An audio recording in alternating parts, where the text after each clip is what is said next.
Chapter 700. Yu Lily was injured.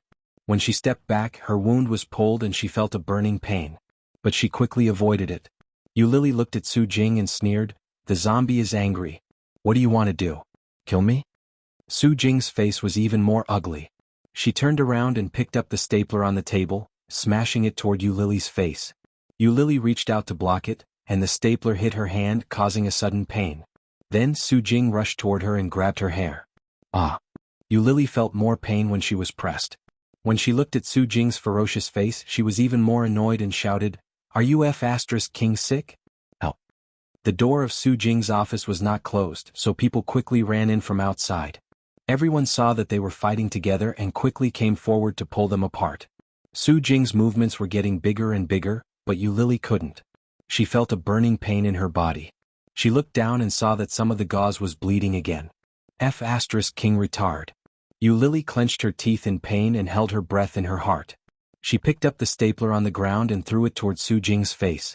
Pa! The stapler landed firmly on Su Jing's chin with a dull thud. Su Jing screamed and covered her chin. She was in so much pain that she burst into tears and shouted, "Yu Lily, you bitch, you broke my new computer and hit me. Do you think that you can use the male colleagues in the company to stand on your side just because you are beautiful?" People around heard this and looked at each other. "Everyone help me get justice.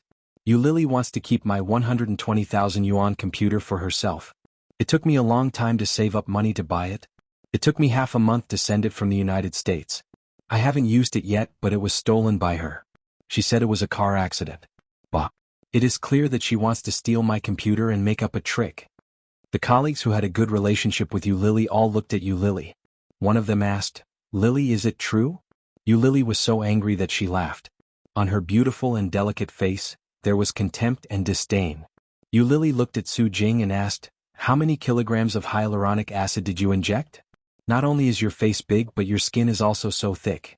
If you remove the powder, you will probably have a natural hornet's nest."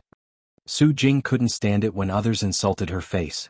Especially when Yu Lily said all kinds of insults without a single dirty word. She was so angry that her body trembled.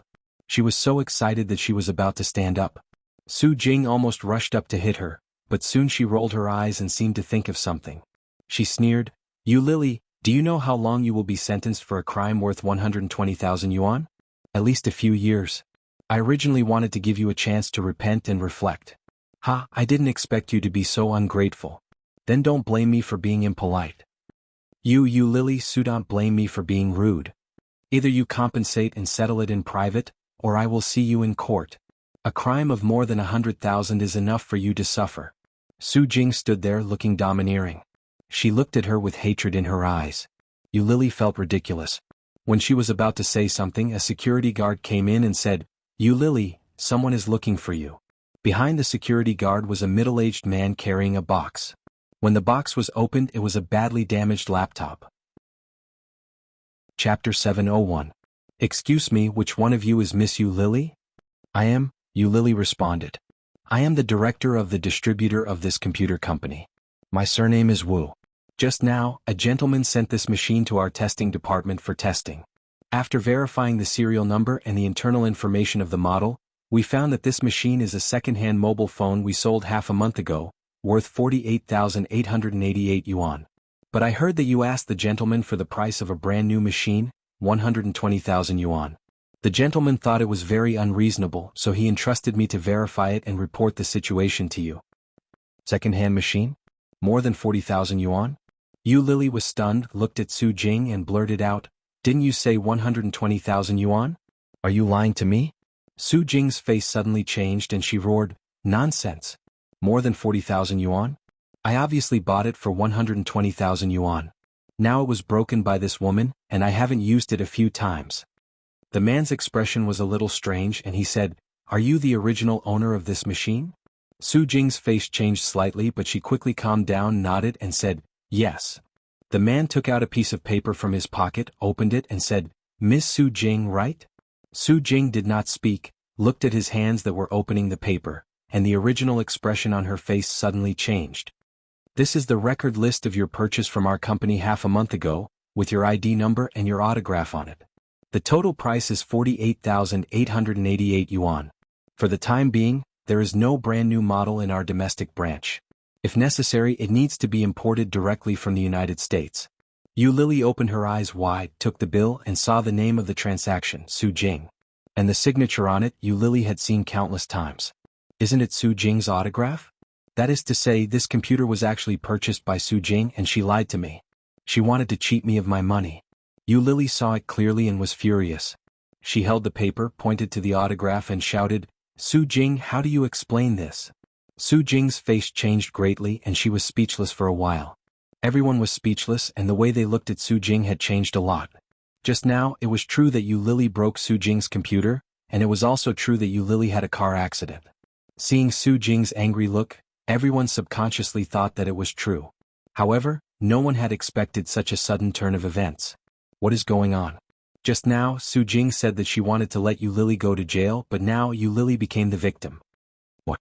It turns out that she wants to cheat money. Isn't Sister Su very rich? Why would she want to cheat Lily's money? Hey, I'm afraid it's not as simple as cheating money. She just said that Yu Lily stole her computer, which is worth more than 100,000 yuan. She will be sentenced for a long time. What's the big deal now? Su Jing herself has become a fraud, and the evidence is conclusive. Chapter 702.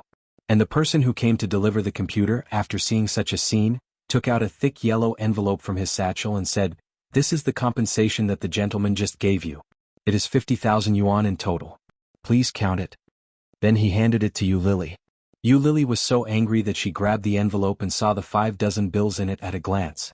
After counting out 1,100 yuan, she threw the rest to Su Jing and said, "I will compensate you, but there is a lot of debt between us. Now there are witnesses and material evidence. Everyone knows that you want to cheat me. The amount of fraud is as high as 100,000 yuan. Sister Su, do you know how to sentence you?" Su Jing's face became more ugly and suddenly became as pale as paper. Seeing this, Yu Lily's smile on her face became more bright and she said, "What? Weren't you very arrogant just now? Why are you so quiet now? Didn't you say you were going to sue me?" "Sue me, Su Jing. It's okay to be a bad person, but it's not good to be so blatant, right?" Obviously, Yu Lily was more arrogant and domineering than before. The sudden changes of the situation, one after another, made Su Jing unable to guard against it. Originally, she wanted to use this second-hand computer to frame Yu Lily, saying that she had stolen her computer parts so that she could be charged with theft. Just now, when he heard that she had broken the computer, he was even more surprised. Wasn't this coquettish fox arrogant? She would send her to prison and see how she could be arrogant. But she would never have thought that Yu Lily had a helper. Such a helper was actually able to directly invite the dealer over and expose her plan in front of everyone, causing Su Jing to lose all her face. This slap on the face was so painful that it was burning. Originally, she thought that the victory was in her grasp, but it was reversed in an instant. This made Su Jing, who had always been independent and had a sense of superiority, unable to accept it at all. Her face suddenly became serious and she said, "How can you prove that this computer is mine?" The person from the dealer hadn't left yet. Hearing Su Jing's words, he immediately said, "We have the data records of the hard disk and CPU inside, as well as the matching serial numbers and codes. If you don't think this is your computer, we can check the system. It's very difficult to fake." Su Jing was speechless and her expression turned even uglier. While she was speaking, she heard Yu Lily's voice. Everyone looked over and saw that she was on the phone.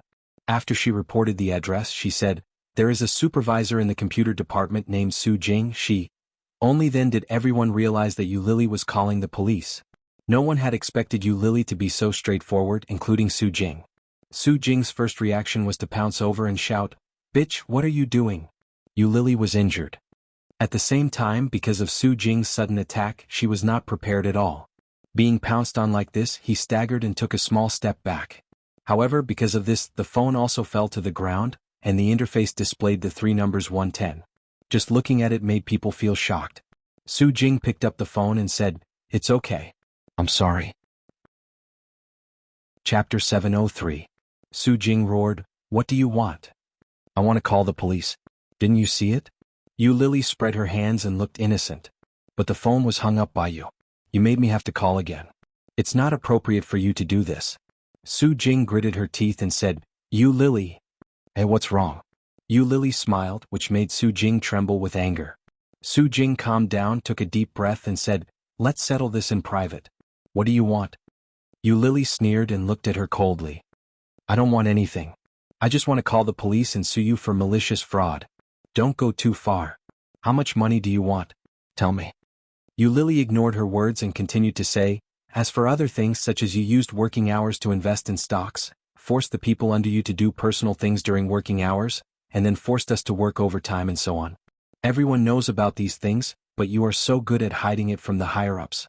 The higher-ups don't know about it yet. Now that the boss knows about it, I'm afraid he can't agree with your character. Can he? Right, Mr. Li? While talking, he looked at the door behind Su Jing. When Su Jing heard that, her face suddenly changed. She turned her head and saw the big boss, Mr. Li, standing behind her. His middle-aged fat face was very ugly. Mr. Li came in and looked at Su Jing's face, which was so ugly that it was almost sweating. He shouted wildly, "What the hell is going on? Everyone is gathered here. Don't you need to work? Don't you need to work?" The strong smell of ointment on Yu Lily's body and the bleeding wound wrapped in gauze were very eye-catching. Mr. Li saw Yu Lily's clothes and asked, "You, what's the matter?" Yu Lily gave a brief account of what had happened, but when it came to Su Jing's actions, she added a lot of embellishment. Several times, Su Jing wanted to interrupt, but Yu Lily did not give her a chance to do so. Mr. Li also deterred Su Jing with his eyes so that she could not say a word. In the end, Yu Lily was a little thirsty. She shrugged and spread her hands. If you don't believe me, you can ask them. Everyone on the scene is my witness. There is no doubt about Su Jing's ability, but her character is really intolerable. Mr. Li, I advise you to consider replacing her. Didn't you find that this department changes people very frequently? It has a lot to do with this woman, but because this woman is your wife's cousin, no one dares to say anything. When Chief Li heard that, he got even angrier. Work is work, relationship is relationship. Do you think I promoted her because of her relationship? Isn't it? Yu Lily spread her hands again, looking helpless. Someone nudged her, hinting for her to keep quiet. But Yu Lily smiled and said, I don't want to work here anyway. I know you won't fire her. Working for this kind of person is simply asking for trouble. Mr. Li, I quit. Li Lily was speechless. Yu Lily's straightforward words made everyone in the room secretly applaud in their hearts. But in front of Chief Li and Su Jing, everyone did not dare to be obvious. Chief Li's face became more ugly. When he was about to say something, Yu Lily said, however, it is a fact that Su Jing wanted to cheat me. If you want to settle it privately, I don't want money. I just want Su Jing to apologize to me. Otherwise, I can only give her a taste of her own medicine. Chapter 704. Apologize. Apologize to this bitch? Su Jing looked strange and said sarcastically, do you think I don't know that you now owe a lot of debt? You have no money and you have to live like a princess. Who can stand you? You poor ghost, how much money do you want? Just tell me directly. Yu Lily sneered and said, I want your husband. You should give him to me. Don't pretend to be rich. Apologize to me. When Su Jing heard that, she was even more furious and rushed in the direction of Yu Lily. The people around were all shocked and rushed forward to stop her. Yu Lily stood in the same place and looked at her mobile phone lying quietly on the ground not far behind Su Jing. She turned around, walked to Su Jing's desk, picked up the phone and turned on the speaker. After pressing 2 numbers, Su Jing's face changed and shouted, How dare you? Do you want to see if I dare? Yu Lily pressed the last number, put the microphone next to her ear, and raised her eyebrows provocatively. Apologize. No. Mr. Li was afraid. He went forward to take Yu Lily's phone and hung up directly. He looked at Su Jing and shouted, Apologize.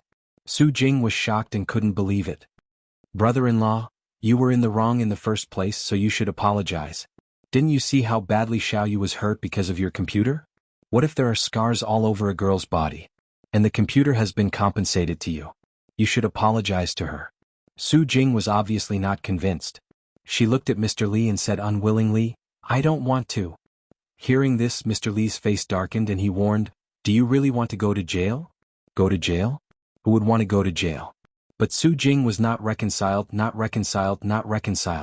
Why should I apologize to this bitch who seduces people everywhere? Since she came, almost all the people in the company were around her. No matter men or women. Relying on the tricks of a fox, she pretended to be a bitch. She was not reconciled and she just couldn't see her doing well. Either you apologize or I'll call the police. As she spoke, she picked up the phone and teased, It's just going to jail.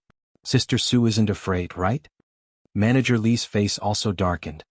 Su Jing, do you really think I don't know what you're doing in the dark? Do you really want me to tell you everything?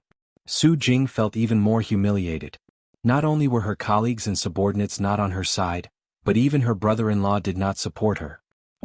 What's so good about you, Lily? Su Jing was so angry that her eyes turned red and tears welled up in an instant. However, under Manager Li's warning gaze, she still lowered her head and whispered, I'm sorry. What? I didn't hear anything.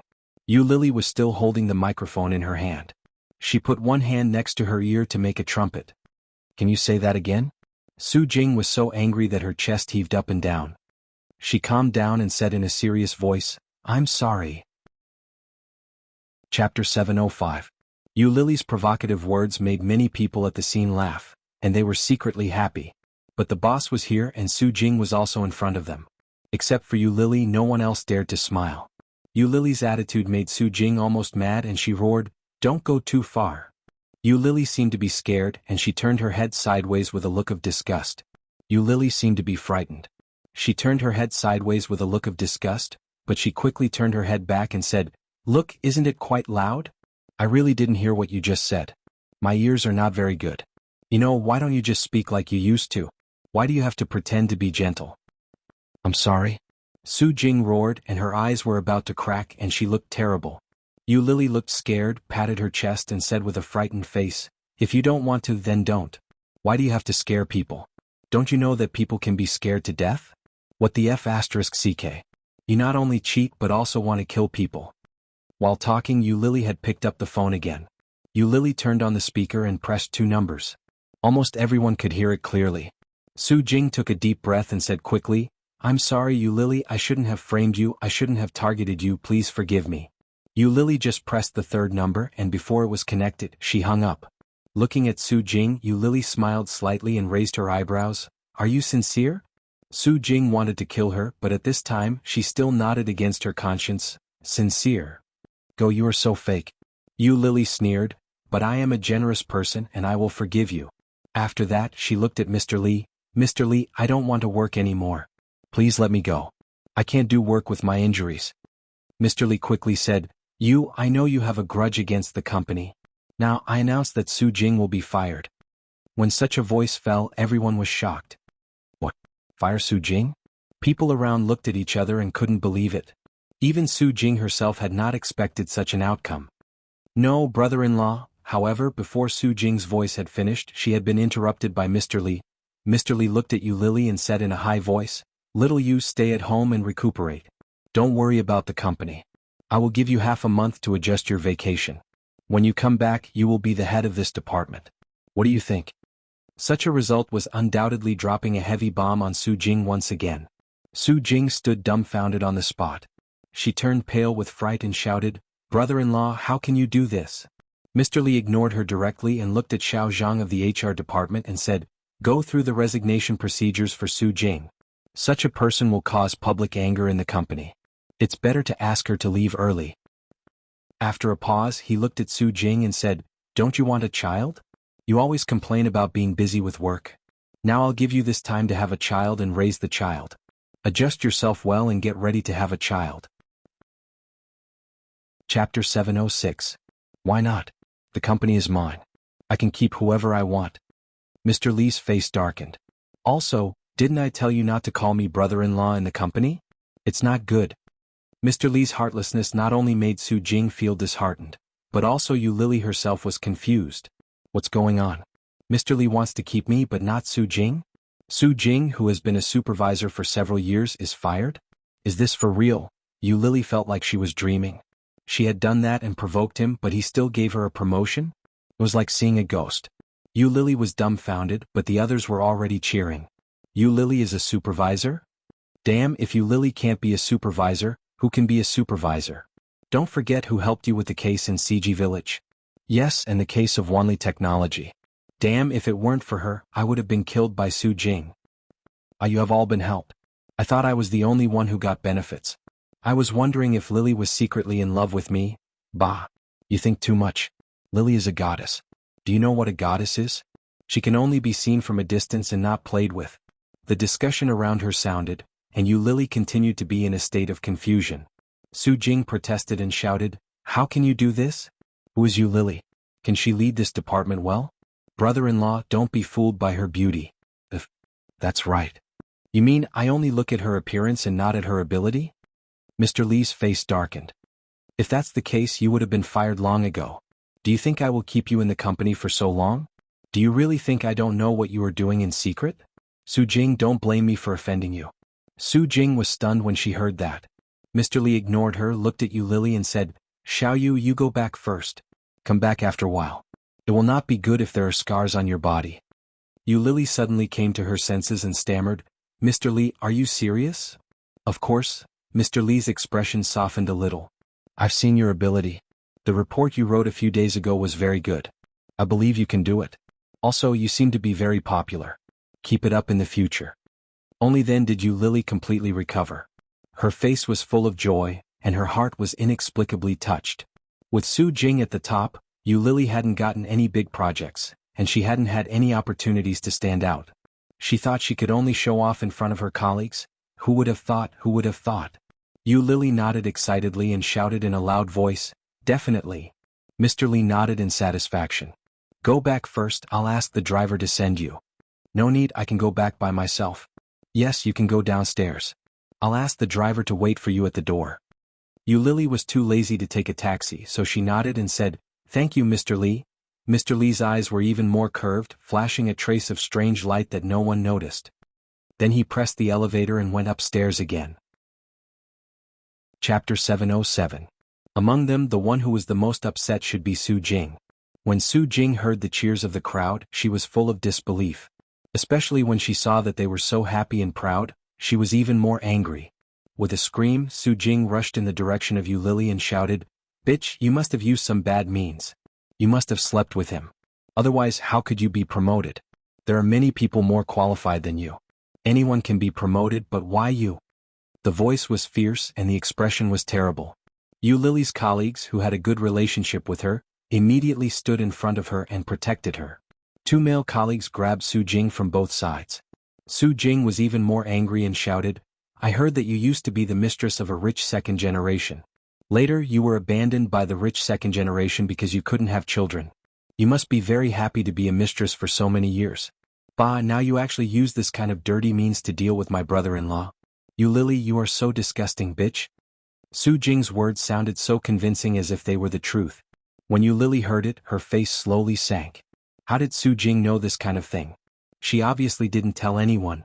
However, with the previous record, the credibility of Su Jing's words had been greatly reduced. How could the colleagues around her believe Su Jing's words? Hearing Su Jing's words, someone said sarcastically, Why, a beautiful woman must be a mistress of a rich second generation? That's right. A woman like you can only raise a useless old pervert, an old gigolo. Ha! Yes, you are ugly and you blame others who are beautiful. What the hell? When Su Jing announced that she was fired, this group of people felt very proud. At this time, there was such an opportunity to hit Su Jing, how could they not seize it? It's true. Su Jing shouted angrily, Yu Lily, this woman, how clean do you think she is? She was just a whore who would sleep with a man for money. I really don't know what you like about this kind of person, this kind of bitch. Haha. Yu Lily chuckled and deliberately made a charming look. However, when combined with the injuries all over his body, it looked very awkward no matter how one looked at it. Yu Lily winked at Su Jing and said, If you are beautiful, you can sell your body. As for someone like you, I don't think anyone would want you even if you sold your body. Hey, whether I sell it or not has nothing to do with you. If you have the time, why don't you save some money for plastic surgery? As he spoke, he looked at her sympathetically and said, Why don't I help you a little? Here's 1,000 yuan. Here, take one. He crumpled the bill and threw it at Su Jing. This kind of naked humiliation caused Su Jing to tremble with anger. It's not enough? There's nothing I can do. I don't have any left. This is all I have. I still need to heal. Hey, why don't you ask someone else for some? Beg? What kind of person would ask someone for money? Yu Lily's words were undoubtedly lethal to a woman like Su Jing, who had always prided herself on being a wealthy woman. Being held back by two male colleagues, Su Jing felt like she was suffering from internal injuries. Chapter 708. When she went downstairs, she found that Mr. Li's driver was already waiting for her downstairs. After being sent home, Yu Lily took out the key and opened the door. This was a relatively old community, the rent was relatively cheap, and the community environment was safe, so Yu Lily had lived here for 2 years. The door was a relatively thick security door, and when she opened it she saw a small living room. This was a single apartment with 1 bedroom and 1 living room, but there was only a small sofa in it, and there was not even a TV. Not far from the sofa was a small computer desk with a notebook on it, and behind it was a small table for eating. After putting these things, there was only a walking path. The kitchen and the toilet were connected, and the total area was less than 3 square meters. But the decoration was very beautiful and clean, very leisurely and modest. Yu Lily stretched, took out the medicine from her bag, put it on the small table and then walked into the room. Just as she opened the door, Yu Lily immediately froze in place. In the room there was a single bed, a wardrobe, a bookshelf and a wall full of photos. However, these were very familiar furnishings, not enough to cause Yu Lily to be shocked. What made Yu Lily freeze in place was the uninvited guest in front of her. On the single bed that should have been clean and tidy, there was a man lying on it. The man was tall and lying on the bed at the moment. He seemed to have fallen asleep, but at this moment he noticed Yu Lily coming in and opened his eyes. His dark brown eyes were tired and sleepy, and his peach blossom eyes were blurred. He looked at Yu Lily but she couldn't see his emotions. Yu Lily was stunned and soon her face changed. Subconsciously she looked at the wall full of photos. The photo wall was full of photos of her and O Ming. In addition to the group photos there were also photos of O Ming. All the photo frames were hung up, and the wall opposite the bed was densely hung. Yu Lily's heart suddenly jumped, and she had the feeling of a runaway child caught by an adult. She was embarrassed and guilty, but at the same time she couldn't help but feel happy. The man on the bed lifted the quilt, got out of bed and slowly sat on the edge of the bed, looking at her with a pair of eyes. The atmosphere was a little awkward. Yu Lily stood at the door and stared at him for a long time before she opened her mouth and asked, "Why are you here?" When O Ming heard that, his lips curled into a smile, but he didn't say anything. He slowly took out a cigarette from his pocket and lit it up. Then he looked up at her and the corners of his lips curled up slightly. There was a strong sense of sarcasm and self-deprecation in his smile. There was also an indescribable feeling. Yu Lily looked at his smile and felt her heart ache. "What are you laughing at? What's so funny?" Yu Lily wanted to ask him, but she saw him take out a notebook from under the quilt. Seeing the cover of the notebook, Yu Lily was shocked and subconsciously looked at the photo wall.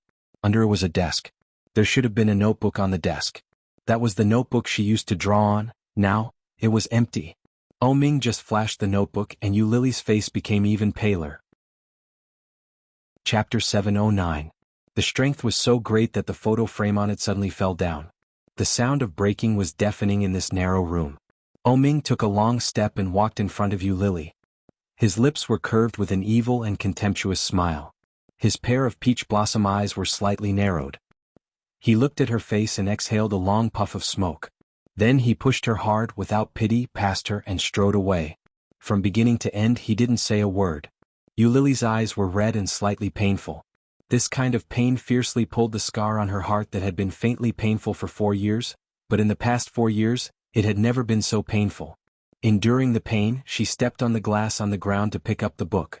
On the book there were broken glass shards, which suddenly pierced into her fingers, making her feel painful. She opened the book and one of the pages inside, impressively had a horizontal label. On it was a picture of a woman holding a dagger in her hand, and she personally stabbed it into her stomach. Below there was blood. Next to it was the words, "I am pregnant with O Ming's child but I don't want to keep it.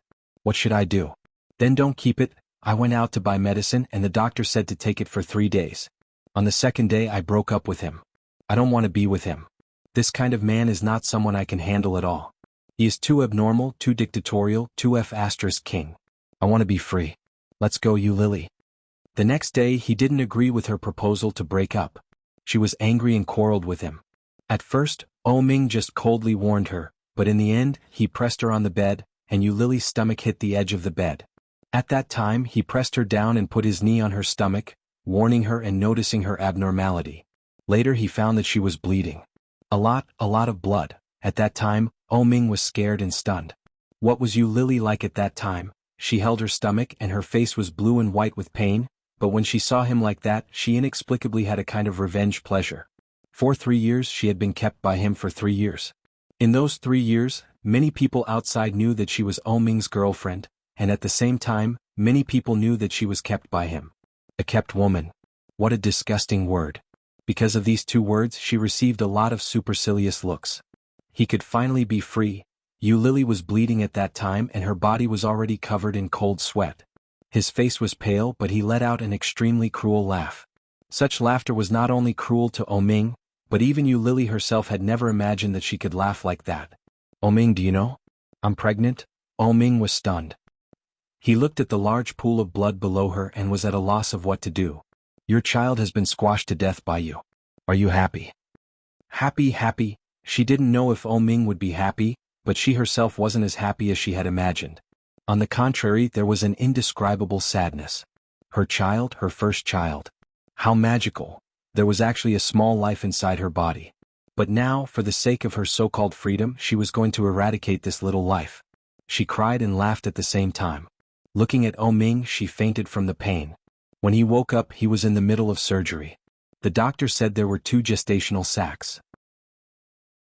Chapter 7:10.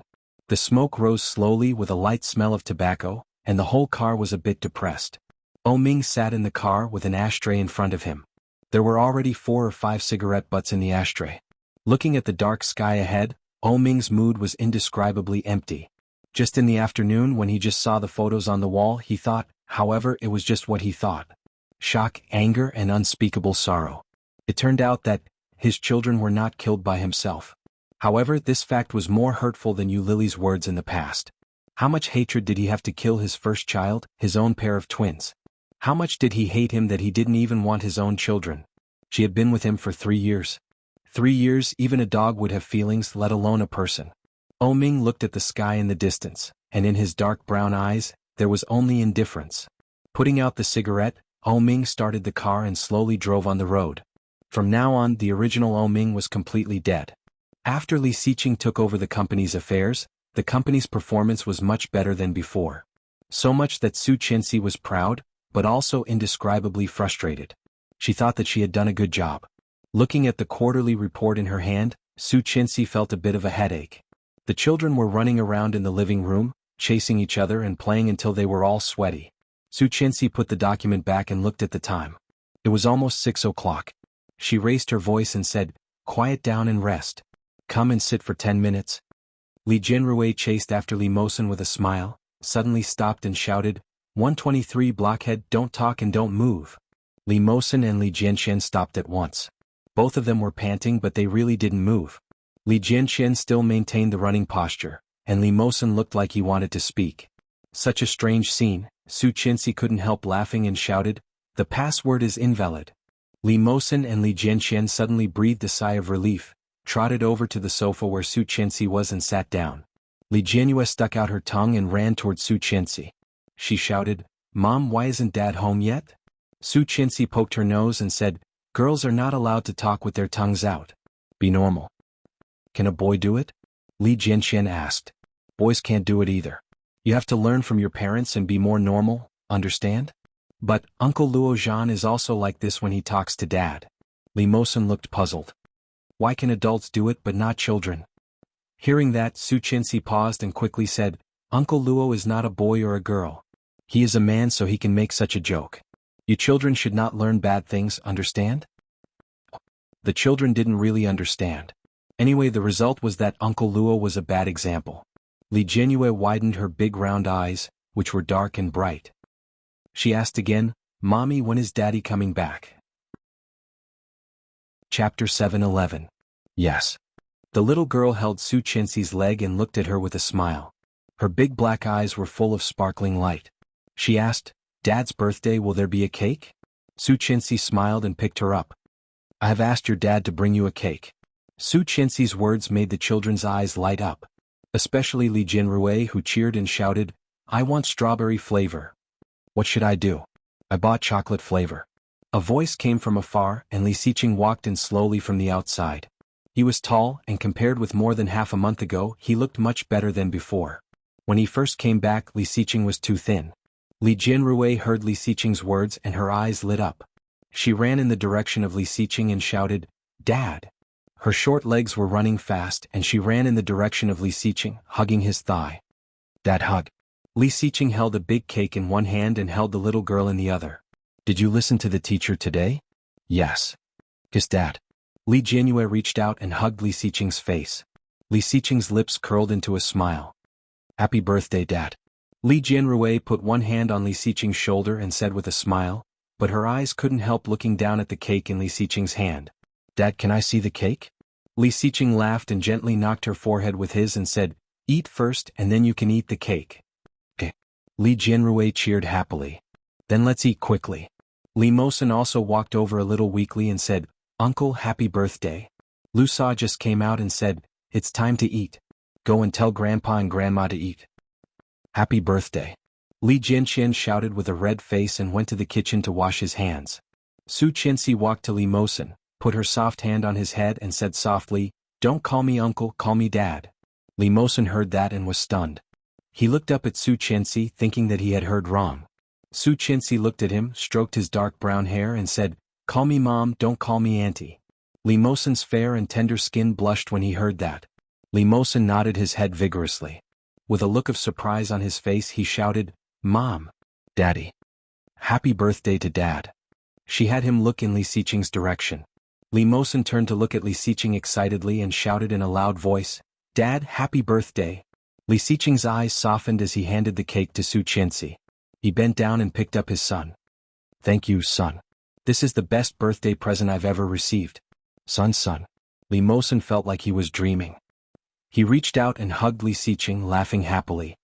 Dad, happy birthday. Li Xiqing's smile widened as he walked toward the dining room with the little guy in his arms. Let's go eat.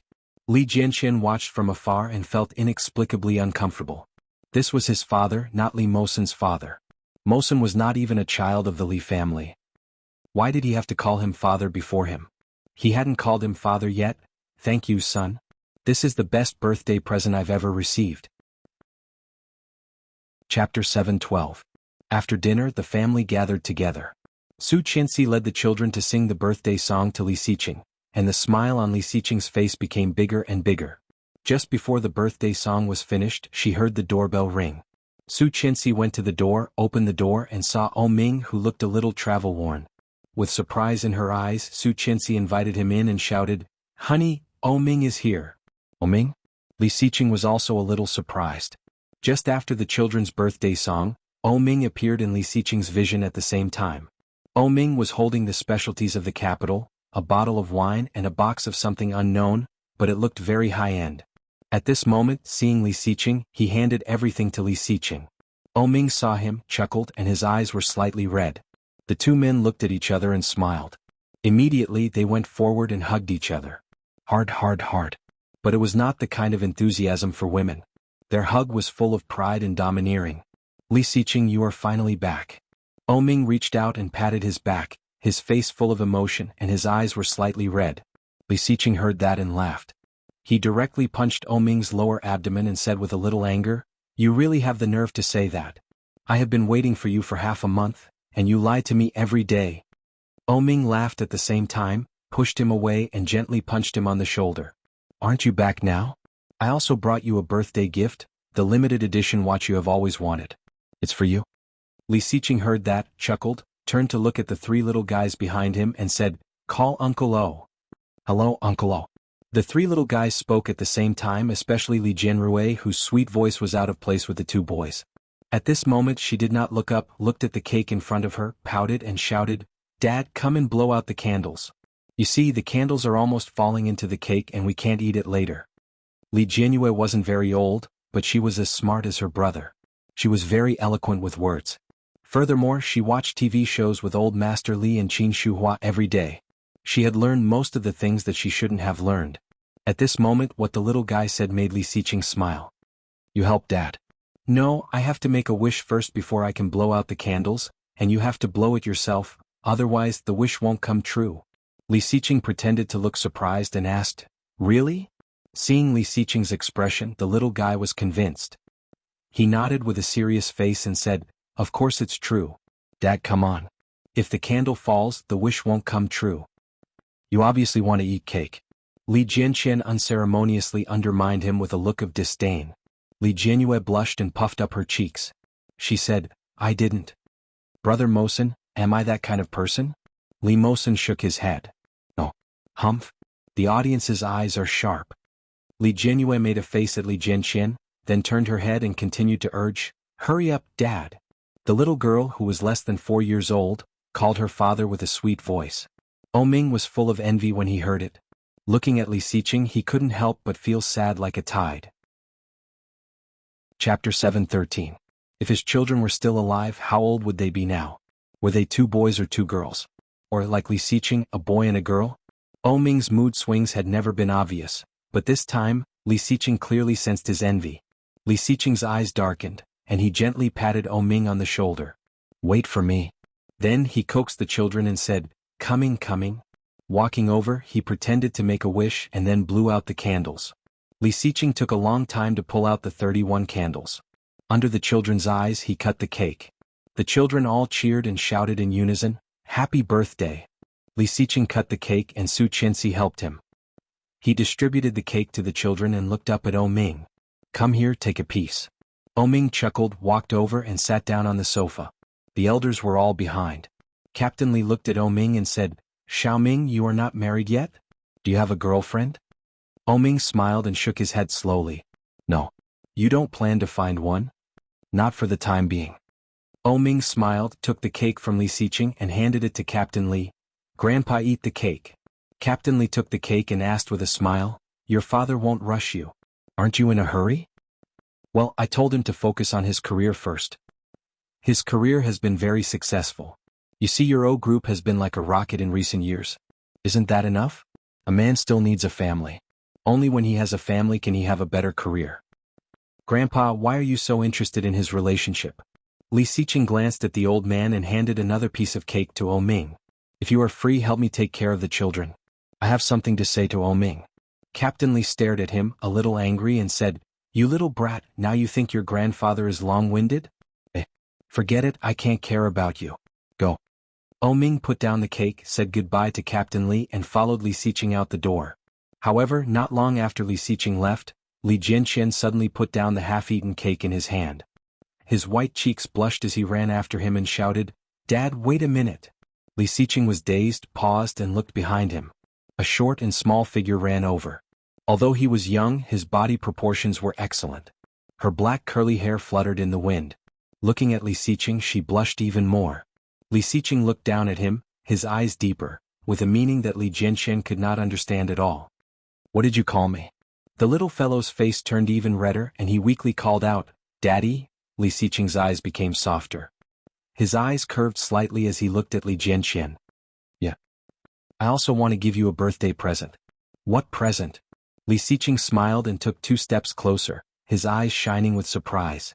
Although the little fellow did not understand, he knew that his father must be happy at this time. "You are too tall. Squat down a little." Li Xiqing heard and squatted down. Li Jianqian went up and imitated Li Jianyue. He held Li Xiqing's head with both hands and kissed him on the cheek. Then he turned around and ran shouting, "Happy birthday, Dad." Li Xiqing's eyes lit up. Chapter 7:14. The little guy ran inside and when he walked to the sofa, his little body stumbled. Li Xiqing was shocked and couldn't help but remind him, "Be careful." The little guy turned his back to Li Xiqing, blushed, lowered his head and trotted in. Ming also laughed and teased, "It's exactly the same as when you were a child. Is this the first time he called you Dad?" "Yes." Li Xiqing's lips curled and his cold eyes became softer. "The first time it feels good.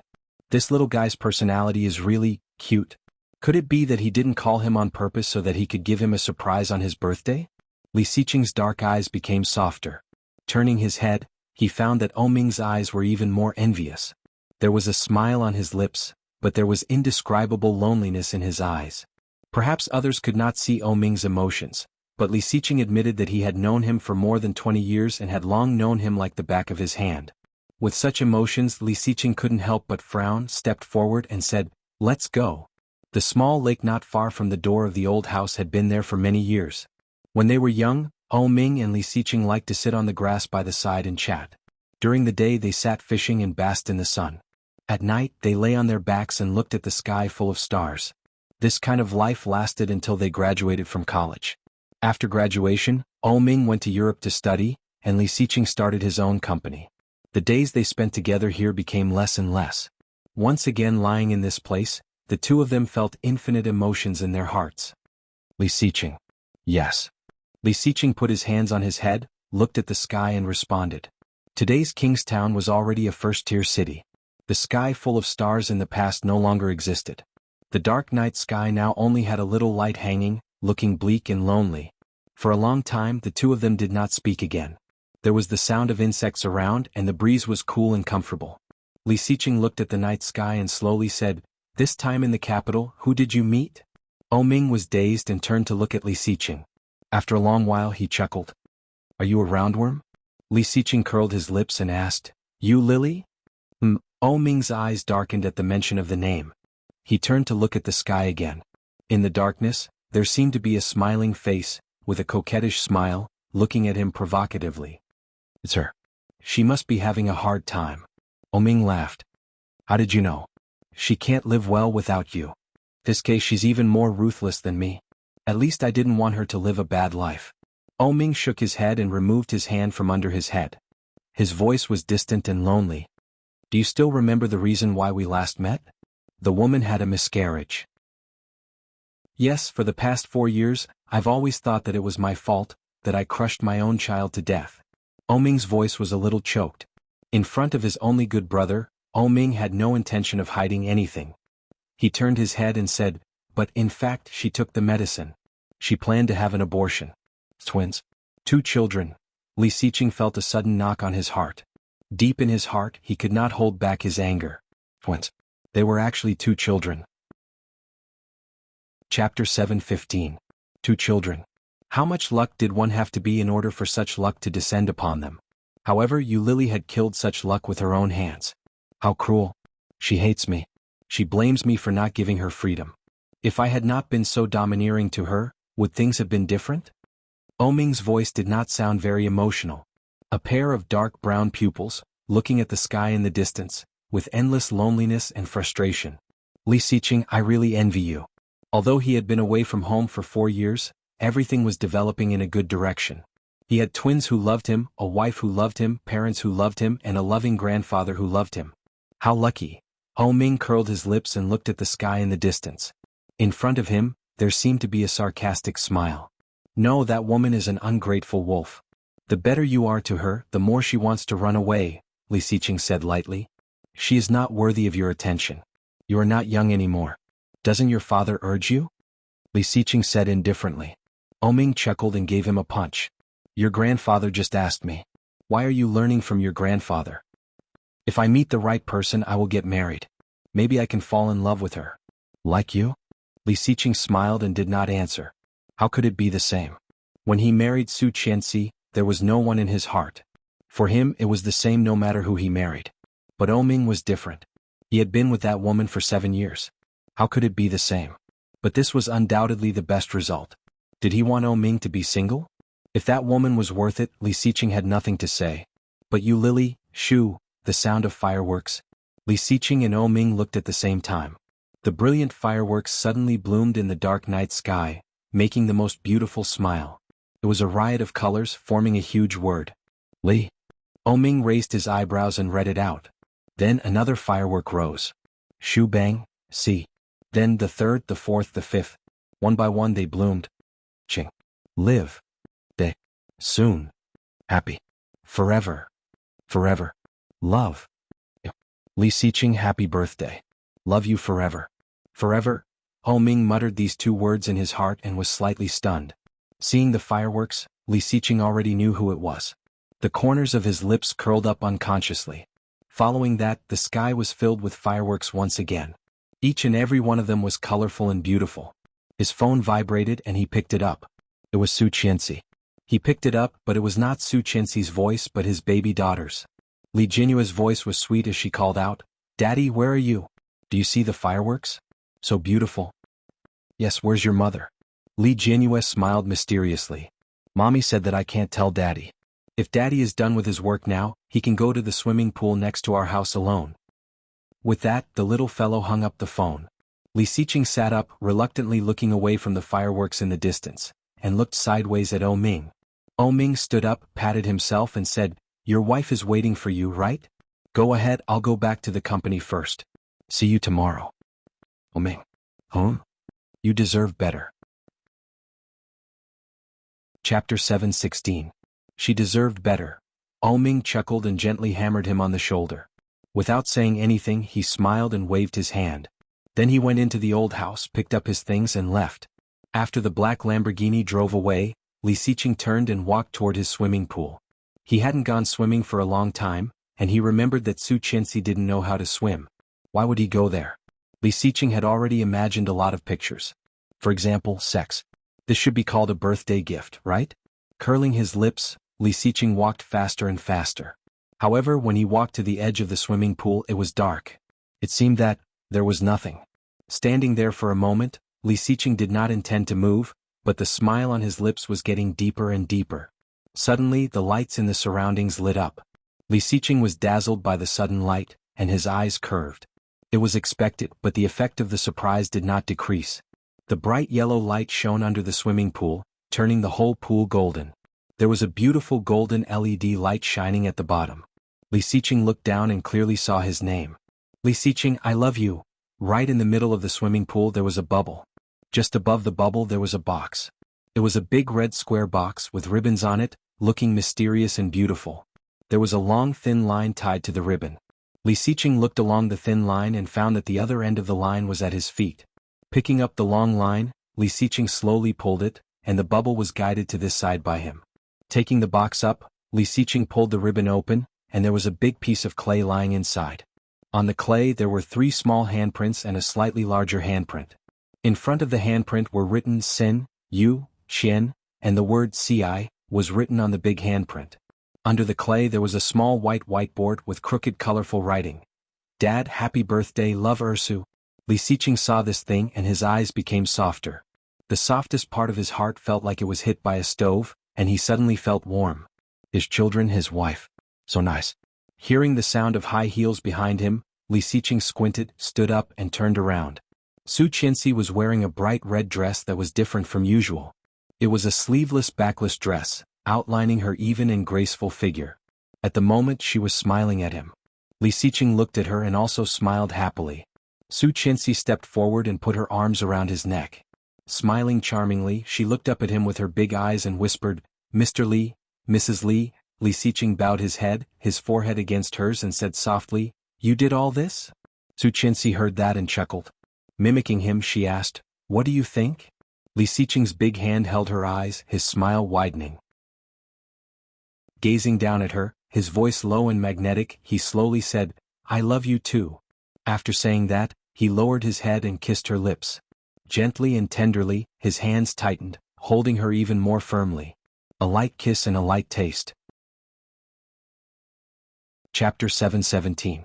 Hearing his words, Su Qianxi blushed.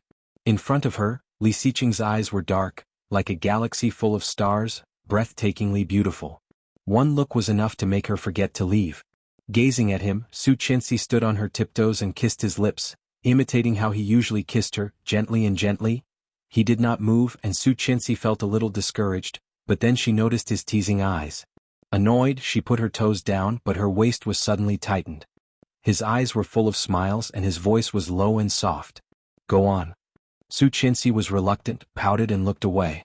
"Today is my birthday, Mrs. Li." With a smile in his eyes, Li Xiqing lowered his head and gently kissed her cheek. "Go on." Su Qianxi blushed and whispered, "Let's go back to the room."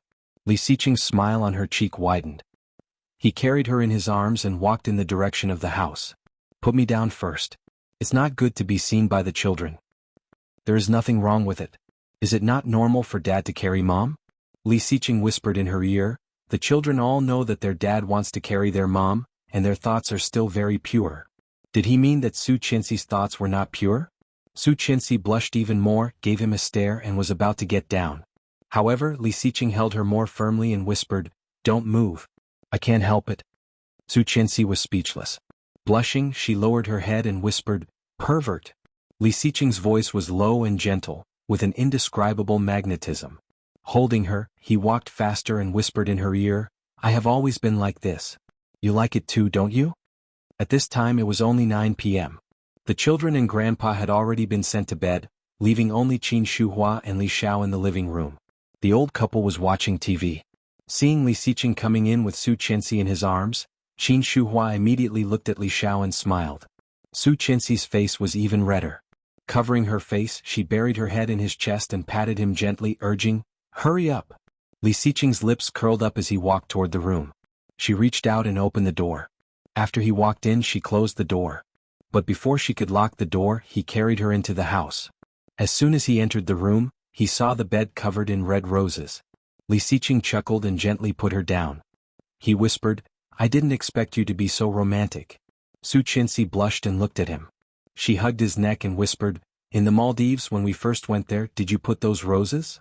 That was 5 years ago, when Grandpa forced her to go to the Maldives with Li Xiqing for a vacation. When they just moved in, she saw a bed full of roses. Densely packed, it was very beautiful and fresh. Such flowers were already very expensive. The hotel should not have spent a lot of money on that kind of thing. Su Qianxi only realized this in the past few days. Chapter 7:18.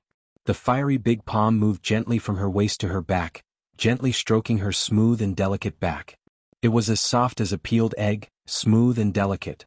Li Xiqing couldn't help but touch it a few more times, feeling even more unable to control himself. After a long time, Li Xiqing let go of her, breathing a little fast, and said, "It's me." At that time, Qingyu was reading a comic in the company during her break, and the hero was quarreling with the heroine.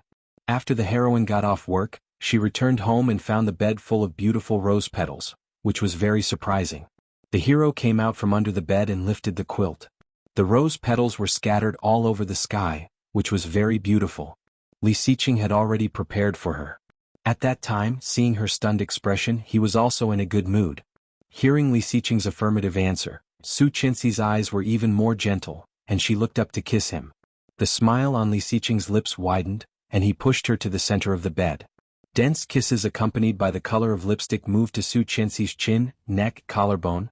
Su Qianxi hugged him tighter, and her body couldn't help trembling under the movement of his big hands. No matter how many times she had been with him, her body was always as sensitive as when she first met him. The feeling of numbness spread from the tailbone to the whole body, and Su Qianxi's whole body softened. Li Xiqing gently pulled her shoulder strap and kissed her affectionately and enchantingly, carefully as if he was protecting a precious work of art. "Dad, Dad." Suddenly a child's voice came from outside. Li Xiqing's body stiffened, and before he had time to react, the door of the room had been opened. Su Qianxi was also shocked and quickly pushed him. Her already pink face suddenly became even more flushed. She covered her chest and pulled up her clothes. Li Jianyue ran in, crying, "Dad, my brother won't let me play with the building blocks." Sob. Li Xiqing was a little embarrassed and sat up. Su Qianxi turned around, blushing, and quickly put on her clothes. As for Li Xiqing, he had just kissed Su Qianxi and had not had time to wipe off the lipstick on his mouth. Li Jianyue saw the lipstick mark on his lips, chin, and cheeks. She widened her eyes, looked at Li Xiqing, and said in surprise, "Dad, are you wearing lipstick?" Li Xiqing felt the blue veins in his temples throbbing. Looking at the mirror on the dresser, he took 2 tissues and wiped the lipstick on his face before turning to look at his baby daughter. At this moment, Li Jianyue's big eyes were wet, and she looked a little wronged. Her 2 eyebrows were arched and her little face had turned pink. She was wearing a cute princess nightgown and was hugging the Barbie doll that Rong Xian had bought for her previously. She looked at him with an aggrieved expression. "Daddy?" Li Xiqing felt a little helpless. He went forward to pick up his daughter and asked softly, "What happened to Ursu? Big brother doesn't let me play with building blocks." "Oh, Big brother is too selfish. I don't like Big brother anymore." Li Jianyue hugged Li Xiqing's neck and cried. She looked so aggrieved that Li Xiqing's heart ached. Li Xiqing wiped her tears and unconsciously frowned. He coaxed, "Ursu, be good. Daddy will teach Big brother a lesson for you. Where is Big brother? Take me there." Chapter 7:19. Li Xiqing smiled, held the little guy, and walked in the direction of the children's room. Su Qianxi tidied up her clothes and then saw the little guy's appearance. She couldn't help but laugh. Watching the father and son leave, her face became hotter. The surprise she had prepared for him was still coming. She almost thought that she couldn't take it out, but it was interrupted by the little guy. Was this a blessing in disguise? Su Qianxi's face became redder and redder. When Li Xiqing carried Li Jianyue to the children's room, He saw a big tall building block tower as soon as he entered. These blocks were all solid wood blocks he bought for Li Jianxian. Many adults also liked to play this game. As soon as Li Xiqing walked in, he was a little surprised. The blocks inside were piled high, and they were actually as high as Li Jianxian's height. The inside was hollow and there were hollowed gaps on the outside. The whole was a circular tower.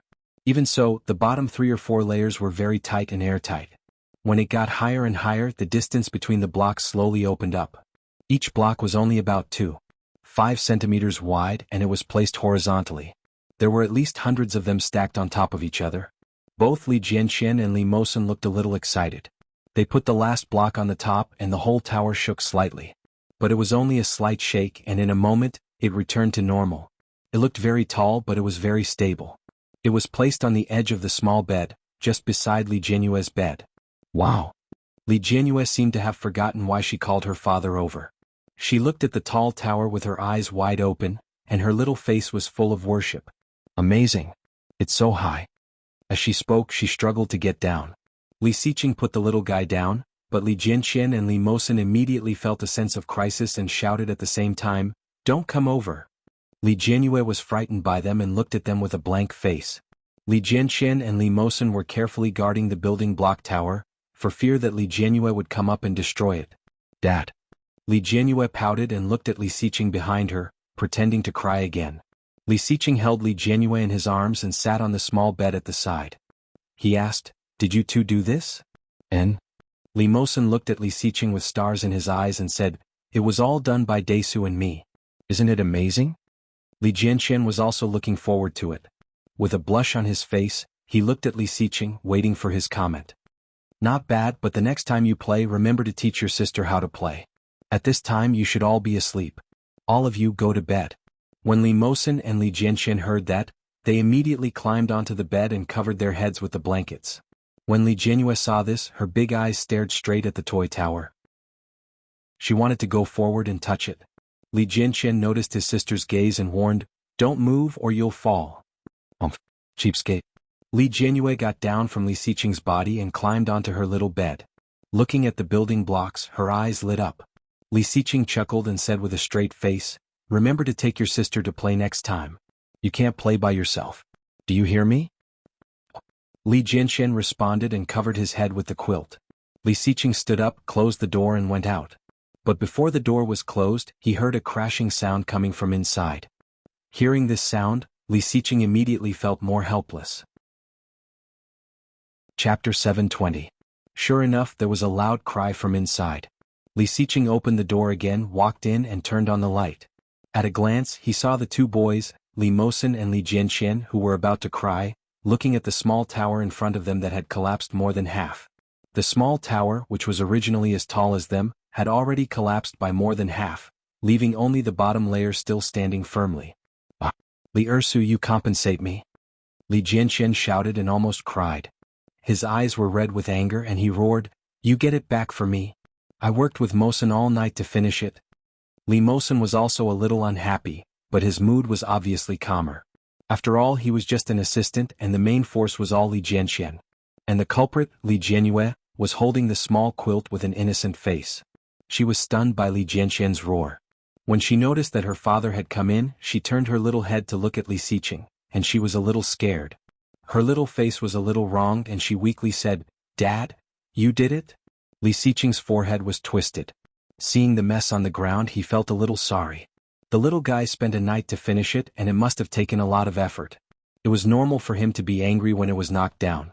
Li Jianyue bowed her head weakly and whispered, "I just wanted to touch it, but my brother didn't let me play." As she said that, her little face became more and more wrinkled and red, and she cried out of guilt and grievance. Her big eyes narrowed together and tears rolled down all at once. "Oh, I didn't mean it."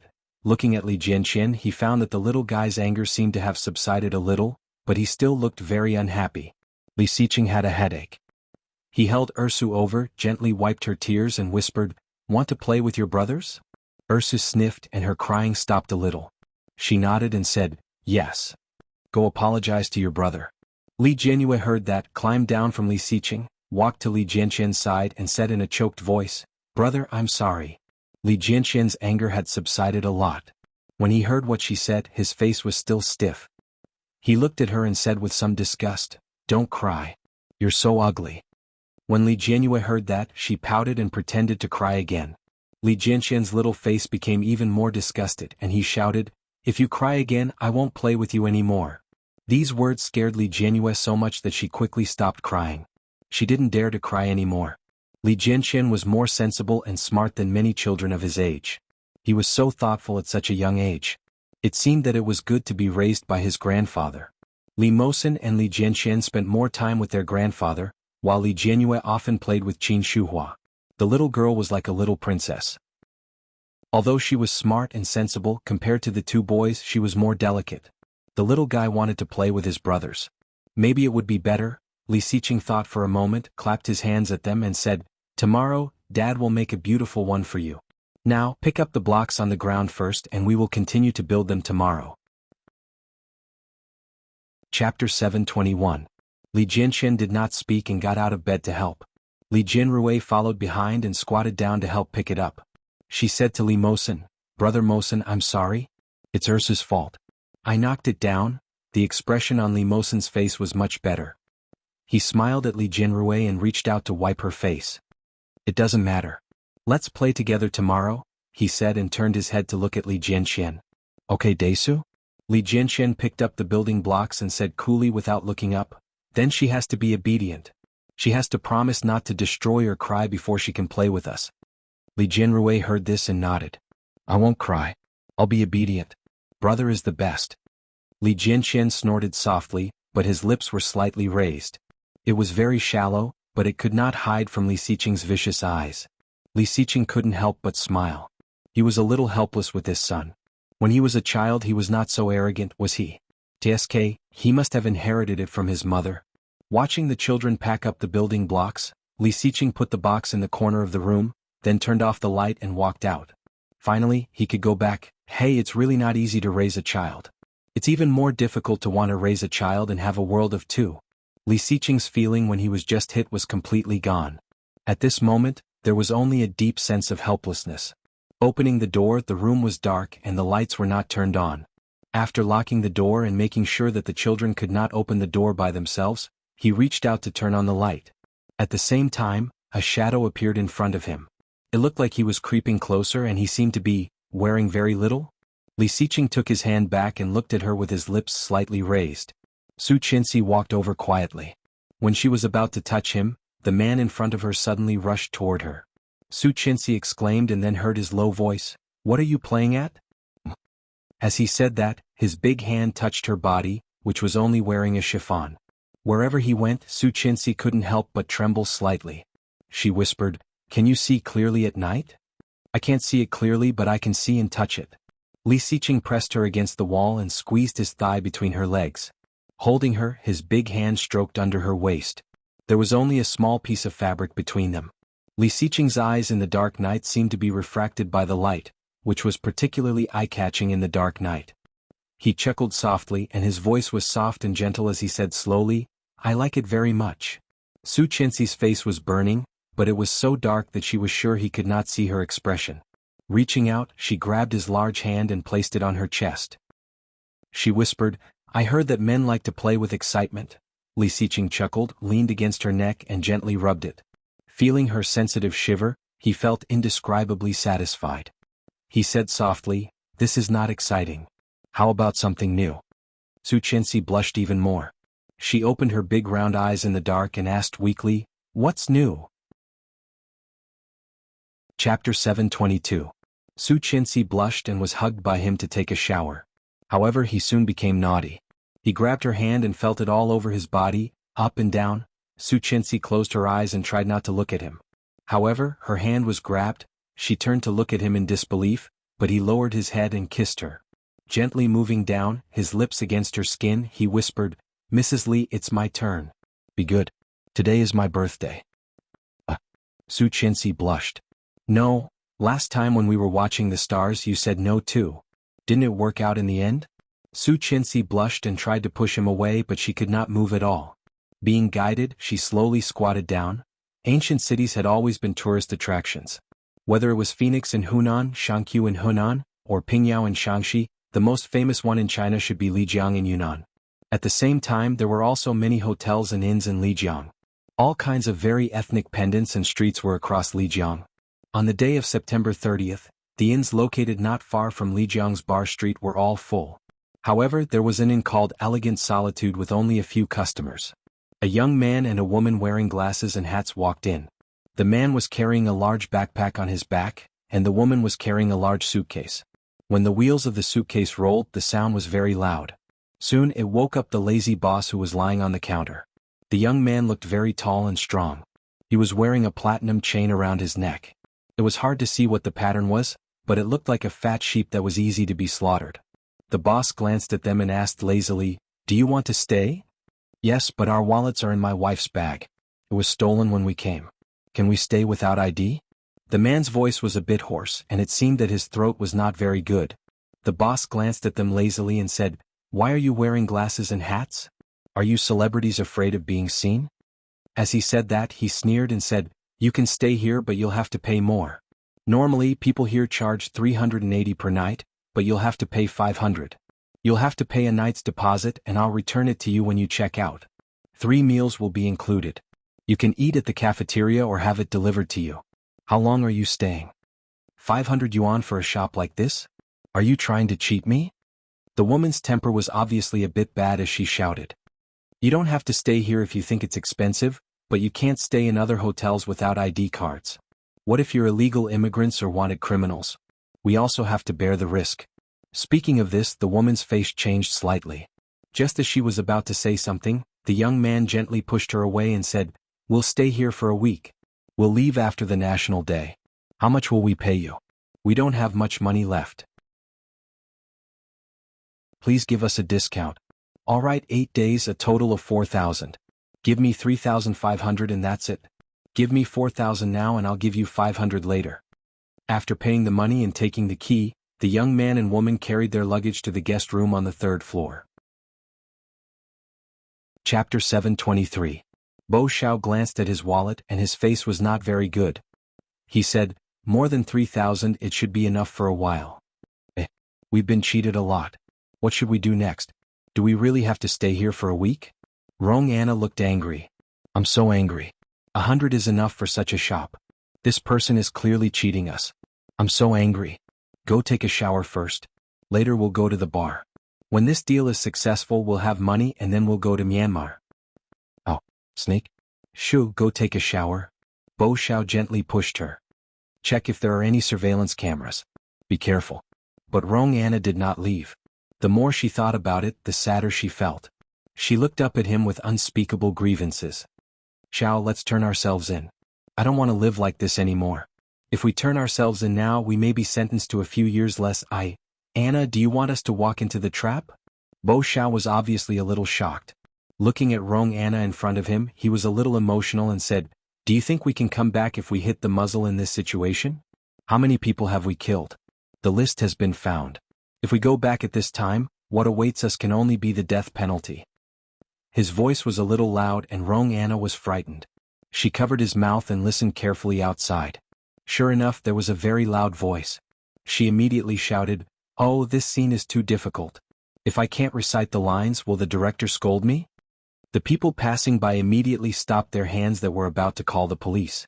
They breathed a sigh of relief and muttered to themselves, "It turns out to be an actor. I was scared to death." Inside, Bo Xiao's face darkened and he looked at the door. The soundproofing effect of this small inn was not very good.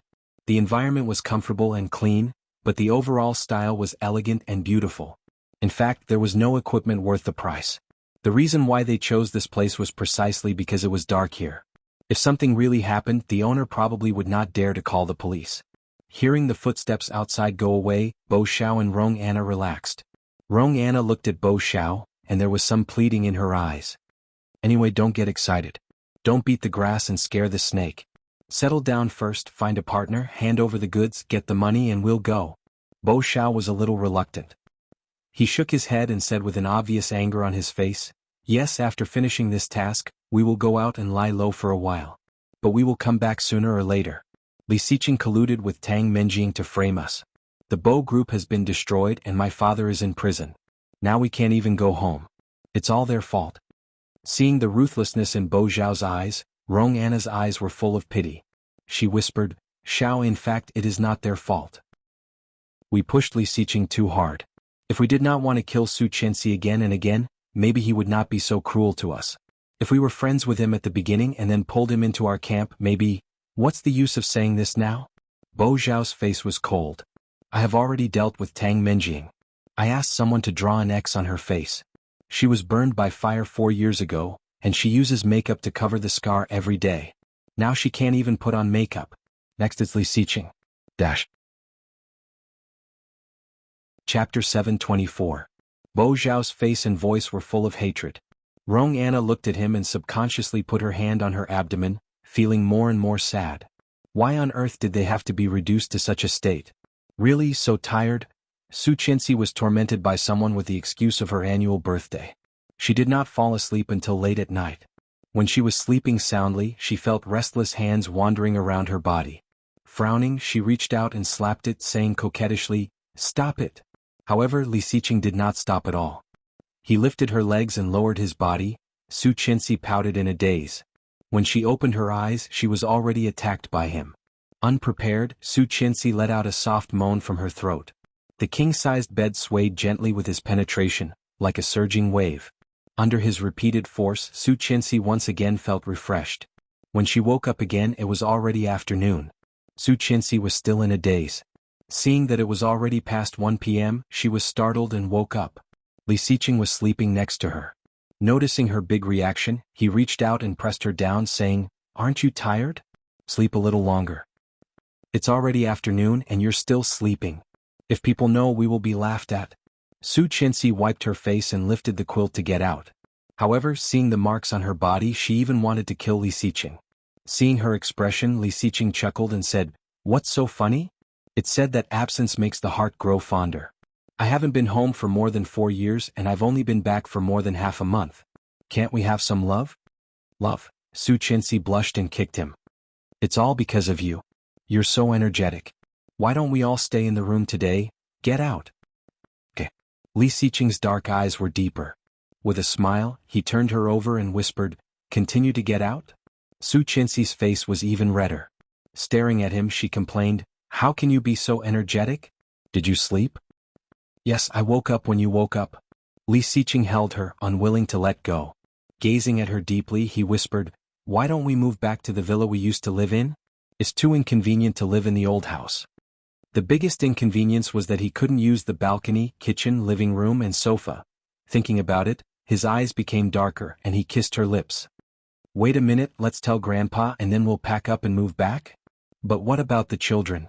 We have 3 children and we all have to work." "What about the children? Do you want the children to stay in the villa?" "Stay in the old house and let Grandpa teach you. Then we won't go back to the old house. I come back occasionally. It's only half an hour drive anyway. It's not far." He simply lay on top of her and said in a low voice, "We also want our time together. It's not appropriate to always live with the elders." That being said, she still felt that she couldn't let it go. There were too many children. If there was only one, she could bring it along with her in the villa and raise it herself. Chapter 725. "But I don't think it's a good idea. I have lived here for so long and you move out as soon as you come back. Isn't it obvious? Wasn't it obvious that they wanted to live a married life?" Although this was the truth, Su Qianxi still felt a bit ashamed when she thought about it. "It was too obvious," Li Xiqing chuckled. "Then like today we are still in the room at noon. Do you think it is more appropriate?" Su Qianxi blushed even more and looked away from him. "It's decided." Li Xiqing got up and pulled her up. "Get up, I will give you a bath." "No, I will wash myself." Su Qianxi blushed even more and pushed him away. Li Xiqing ignored her protest and directly pulled her into the bathroom. When they came out, it was already past 2 p.m. As soon as they went out, they heard the phone was ringing. It was Li Jinan. Li Xiqing glanced at it and ignored it. After slowly finding clothes for Su Qianxi, he picked up the phone. Li Jinan was already furious. His tone was not very good. He complained, "Second brother, you are too much. You are pushing all the blame on me. I also need to have a private life, okay?" Li Xiqing turned on the speaker and found clothes for himself. Hearing Li Jinan's words, he lazily responded and said, "Anyway, you have nothing to do. What's wrong with helping me manage the company? It's not like you don't get paid. I will give you 10% of the shares. No. Li Jinan was angry. Why do I need money? I want to do it myself. Li Xiqing felt a bit helpless. Okay, you manage it for me first. When I am in a good mood I will help you. I mean, I want to open my own company. Li Jinan's voice became serious. Brother, I want to open a film and television entertainment company in Kingstown. I have already started preparing. I have poached several agents and stars. I have to hand it over to you. I will leave it alone in the future. So suddenly? Li Xiqing was a little surprised. Li Jinan felt even more crazy and said patiently, it's not sudden. Before you came back I told my sister-in-law. After you came back I told you. I told you again a few days ago. However, Li Xiqing did not pay any attention to him. Li Xiqing suddenly understood. Oh, in that case I'll take your sister-in-law to dinner first. We'll talk about it later. Before Li Jinan could say anything the call was hung up. Holding the phone in silence for a long time, Li Jinan almost smashed it. Li Xiqing was a liar. The office doorbell rang. Li Jinan calmed down and said, please come in. Special Assistant Bai came in from the outside followed by a person.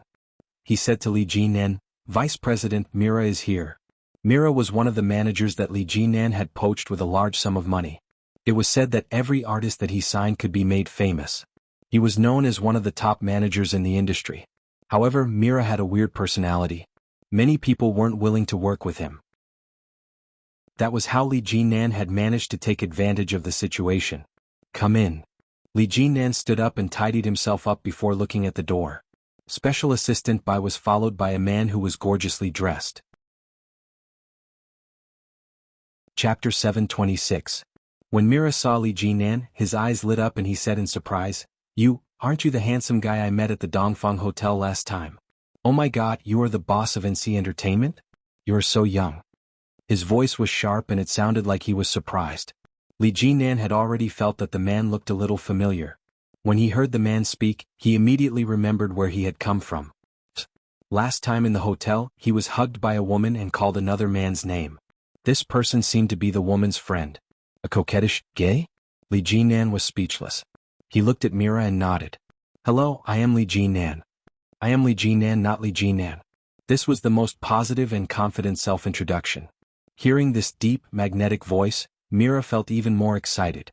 He was so surprised that he was bursting with joy. He said, nice to meet you, nice to meet you. I'm Mira, one of the top agents of Starshine. Oh my, you look so young. You're 29 years old, right? Oh my god, I thought I was looking at a 24 or 25-year-old fresh meat. Li Jinan had a faint polite smile on his face. It was not deep, but it was enough to make Mira more dazzled.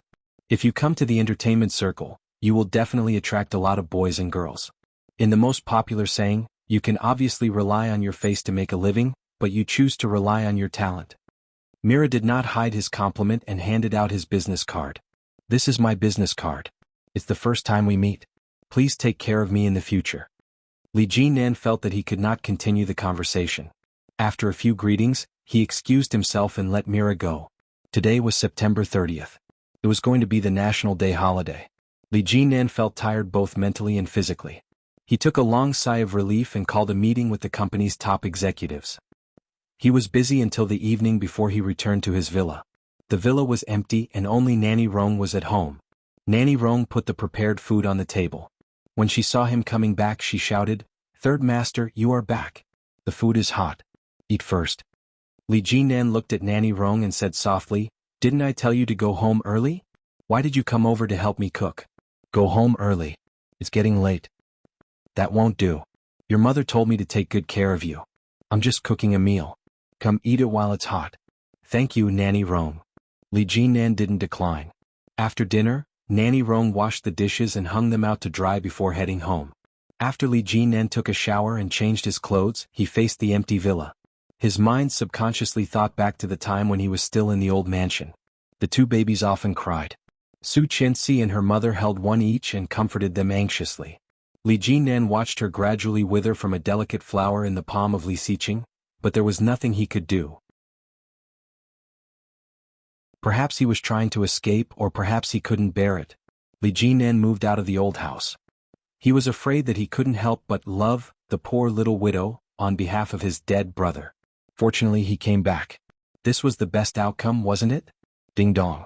His phone rang and a WeChat message popped up. Mira? Chapter 727.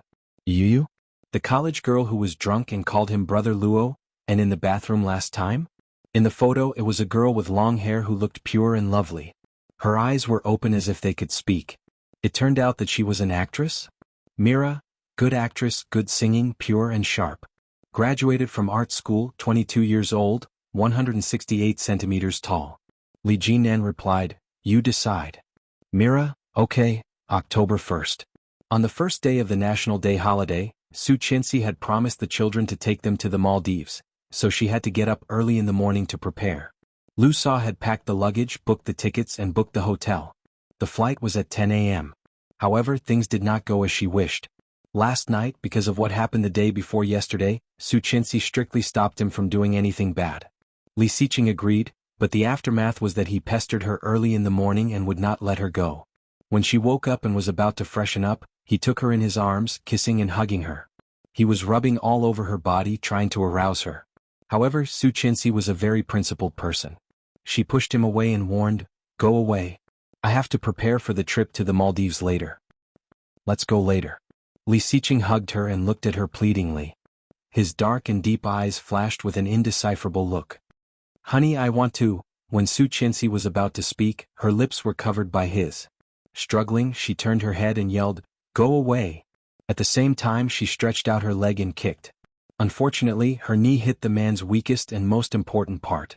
Li Siqing only felt a piercing pain, clutching his crotch and gasping in pain.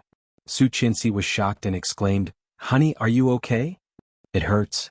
Li Siqing grabbed her hand and sounded very painful. Su Chinsi panicked and yelled, what should I do? It's okay. Just rub it for me. Come on, rub it. Hearing this, Su Chinsi's original nervousness and fear were all gone. Staring at him, she punched his stomach, snorted and turned away. After successfully getting rid of him, she coaxed the children to the living room and prepared to go straight to the airport. However, Li Siqing was not happy. His face was sullen early in the morning, as if he was afraid that no one would know he was not satisfied. Su Chinsi saw his face and felt guilty. She pushed him and urged, let's go. Li Siqing looked pale and did not move. Suddenly the phone rang. He glanced at it and then ignored her, going to the side to answer it. She wanted to follow him, but when he saw her coming, he immediately moved away, as if he was afraid that she would hear him talking on the phone. When he was talking on the phone, he kept looking at Su Chinsi, fearing that she would hear him. Su Chinsi felt a little suspicious. Watching him hang up the phone, she asked when he walked over, what's wrong? Li Siqing's expression was not very good. Hearing her words, he said sullenly, there is something urgent overseas. I have to go on a business trip. You can take the children with you. I won't be going. Chapter 728. Li Siqing heard that and looked sullen. He squinted at her and said, it's about hundreds of millions of dollars. Of course it's important. Anyway, you have children and don't want me anymore. I'll just go on a business trip. No, you, Mom, let's go. I want to go to the horse's ears. Li Jianyu called Su Chinsi from a distance. After Su Chinsi responded, she pulled Li Siqing. Let's go. The children are waiting for us. This is the first time you have a holiday with the children. Don't let them wait for you. Li Siqing pushed her hand away. You guys go. I won't go. I have to go on a business trip. You are not happy? Su Chinsi looked at him. She heard that when men were not satisfied, their temper was not very good. This guy was also like that? Su Chinsi frowned and said with a blush, wait until we get to the Maldives? No, I'm busy at the company. Help me talk to the children. Li Siqing gently pushed her and then the phone rang again. Su Chinsi glanced at it and saw it was a strange number. It looked a bit strange at first, but before she could see more, it was blocked by Li Siqing. Li Siqing reached out and pushed Su Chinsi away, saying, it's just because I'm busy with work. Don't think too much. Go have fun with the children. Pay attention to safety. Tell Shuangyu, Cheng and to be careful. Su Chinsi felt a little uncomfortable and a bit nervous at the same time. Li Siqing had never been like this. Generally speaking, no matter how busy his work was, he would refuse it. It was the first time that he insisted on going on a business trip like today. Are you really angry? Su Chinsi took his hand and said coquettishly, let's wait until we get to the hotel. There's no time now. Let's not mess around, okay? No. Li Xiqing looked indifferent and pulled her hand away. Go ahead. I still have to go to the company to get some documents. I will go on a business trip later. You can leave my luggage here. Bye. Then he really turned around and walked away. Su Qianxi's heart seemed to be blocked, not very comfortable. Li Xiqing was angry. He was not like this before. What? Was it just because she had just rejected him? Was that why he treated her so coldly on purpose? Seeing that he really left without looking back, Su Qianxi felt a bit annoyed. Forget it, if you're angry then be angry. I'm the one who should be angry. Why didn't he give her a break? So what if he threw a tantrum? Once he calmed down, she wouldn't let him sleep with her. Let's see who was more ruthless. Seeing his back gradually disappearing at the end of the hallway, she stomped her foot and cursed in a low voice, childish. He turned around and angrily ordered the bodyguards to carry the luggage to the nanny van. Louis Han fell asleep at 4 in the morning and slept until noon the next day. But before he could have his fill of sleep, he was woken up by the sound of banging outside. Louis Han got up impatiently and walked toward the source of the sound. He was surprised to find that it was the kitchen. Luo Zhan was wearing an apron and holding a kitchen knife in his hand.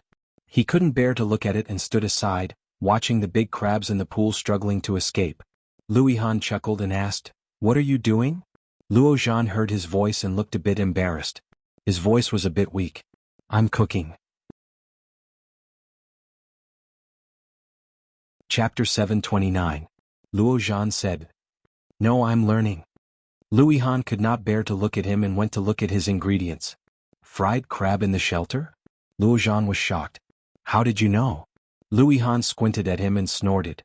"I am the god of cookery. But you did not choose the right ingredients. Look at this onion, it is not fresh at all. This is my first time buying vegetables. What else do you want?" Gee, a person who does not even know how to buy vegetables wants to cook. Louis Han looked at the ingredients. Eggplant with garlic sauce? Fish head tofu soup? Bamboo shoots and bacon? How do you want to make chicken wings? Cola? Oh, Louis Han washed his hands. Leave it. I'll do it. Luo Zhan stared blankly at him as he walked away. Looking at his back, he asked, "Hey, where are you going?" "Brush my teeth and wash my face." "Oh." Louis Han changed his clothes, brushed his teeth, and washed his face before coming to the kitchen. The big crab that was still alive had been killed by Luo Zhan. Its claws were cut off, but its mouth was still spitting bubbles. It was not dead yet. Louis Han was silent for a moment and could not bear to look at it. He took the kitchen knife from him and said, "Help me. Wash the fish head first. Don't get the red parts. Remember to clean the gills and blood clots and then go to the water." Okay. Luo Zhan obeyed. Louis Han carefully went to cook the crab. When he finally finished, he found that Luo Zhan had already cooked it. A strong fragrance floated out. Louis Han turned his head and found that Luo Zhan was looking at him proudly. He put the crab down and walked over. He swallowed the compliment that was on the tip of his tongue. The largest pot in the kitchen could hold 2 kilograms of water. At the moment, the pot was full of fish soup and 2 pieces of tofu. "How is it? Is it very good?" Luo Zhan raised his eyebrows at him. Louis Han was speechless. He slapped him and said fiercely, "Get out. Don't come into my kitchen." Luo Zhan looked confused and did not know what was going on. Watching Louis Han lift the pot and pour out nearly 4/5 of the water, she suddenly realized. Too much water? Louis Han glanced at him in disgust.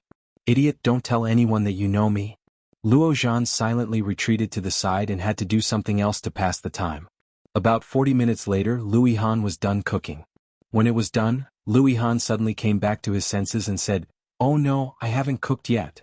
Luo Zhan's eyes lit up when he heard that, and he said with some complacency, "I've already cooked." As he spoke, he went to open the rice pot, but, should I go downstairs and buy some rice? As soon as Louis Han saw his cowardly look, he knew something was wrong.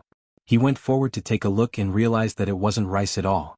It was simply porridge without any soup. It was so rotten that one could not look straight at it.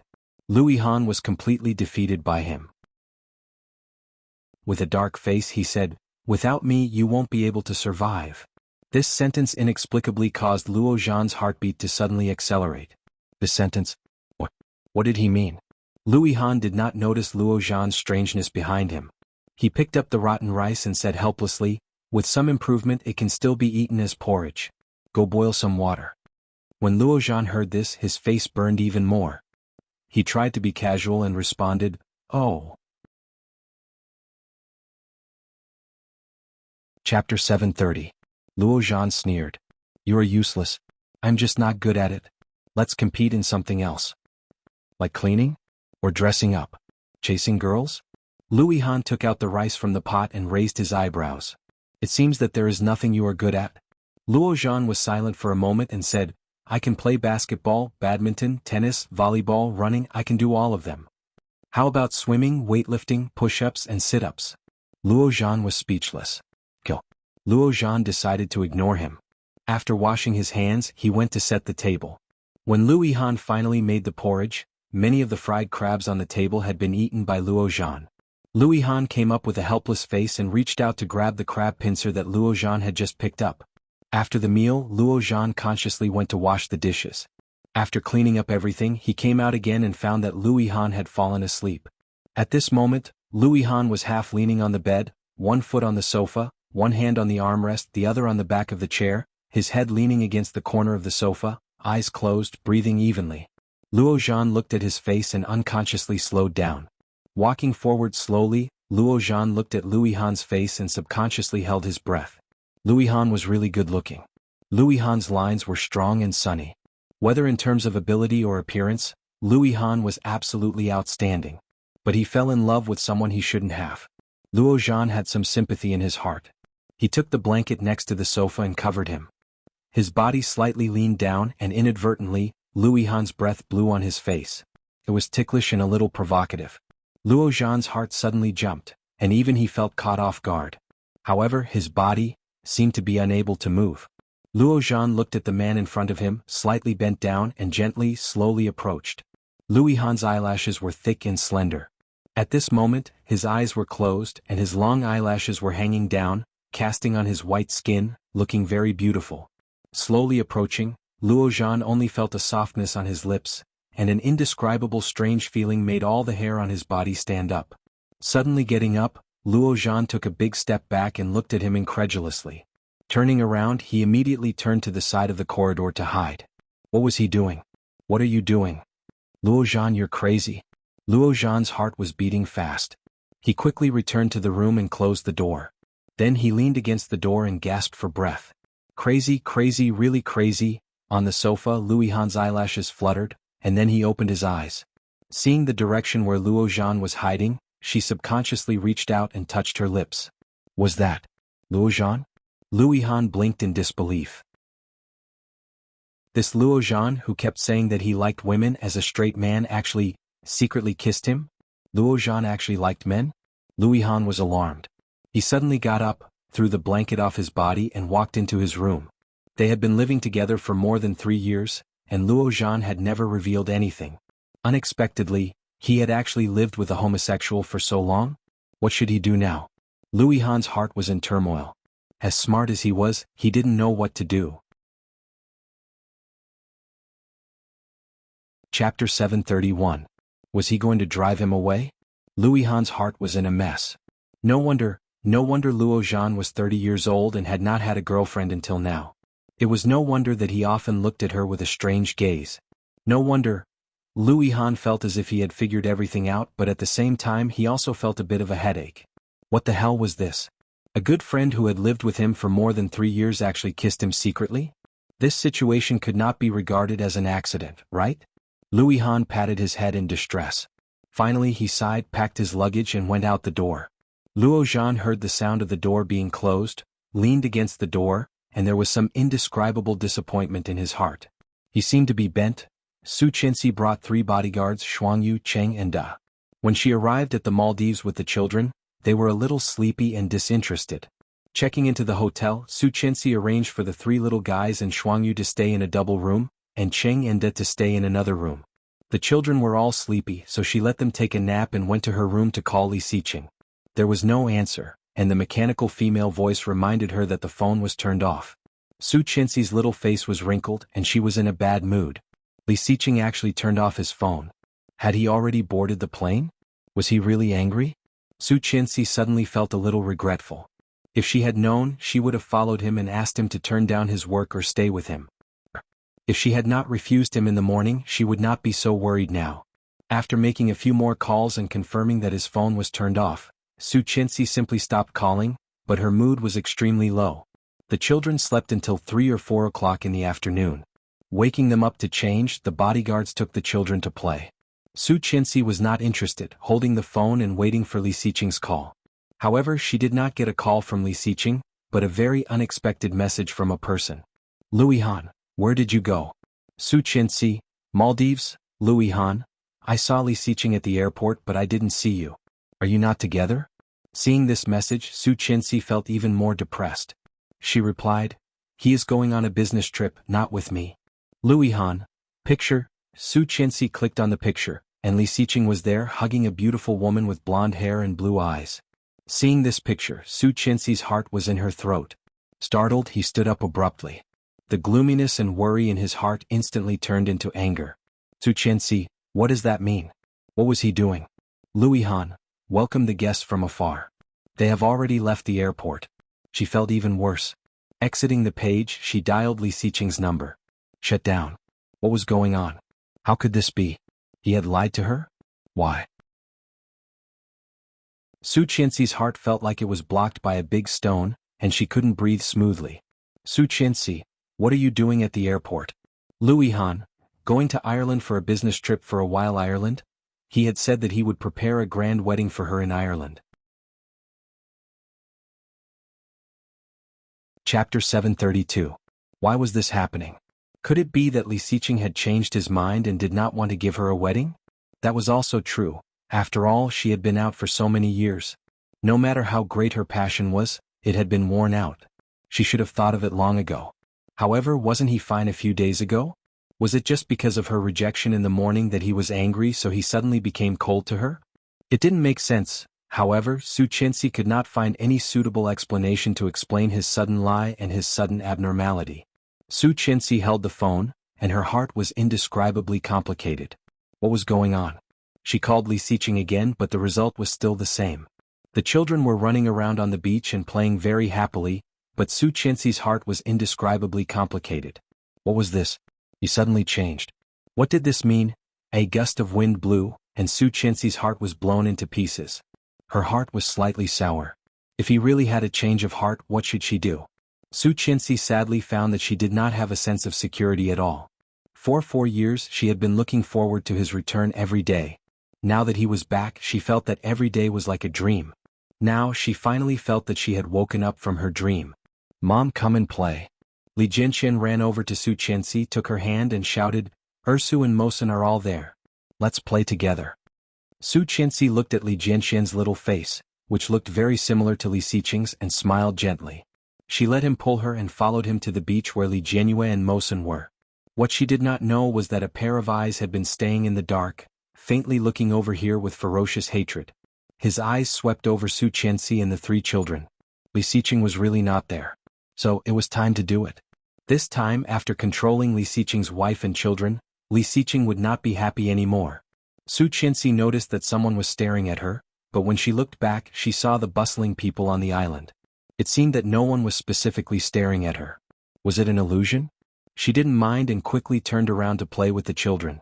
When the children were tired, Su Qianxi took them to the chairs on the beach and ordered a drink for each of them. While waiting for the drink, she heard the waiter's respectful and fluent English. Miss Tang, your freshly squeezed orange juice. Hearing this voice, Su Qianxi's back stiffened and turned to look. It was a young woman with a slender figure. She wore large sunglasses that obscured her face. She was wearing a bikini and was basking in the sun. Su Qianxi looked at her and found that her facial features were very smooth.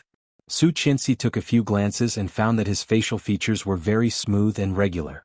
Fortunately, it was not Su. Su Qianxi let out a sigh of relief and laughed at herself. There were many people with the surname Tang in the country. Tang Minjing was now a wanted criminal. How could she come to the Maldives? How could she come to the Maldives? But she still turned around and said, take care of the children. Don't let them stay alone. The 3 bodyguards nodded at the same time.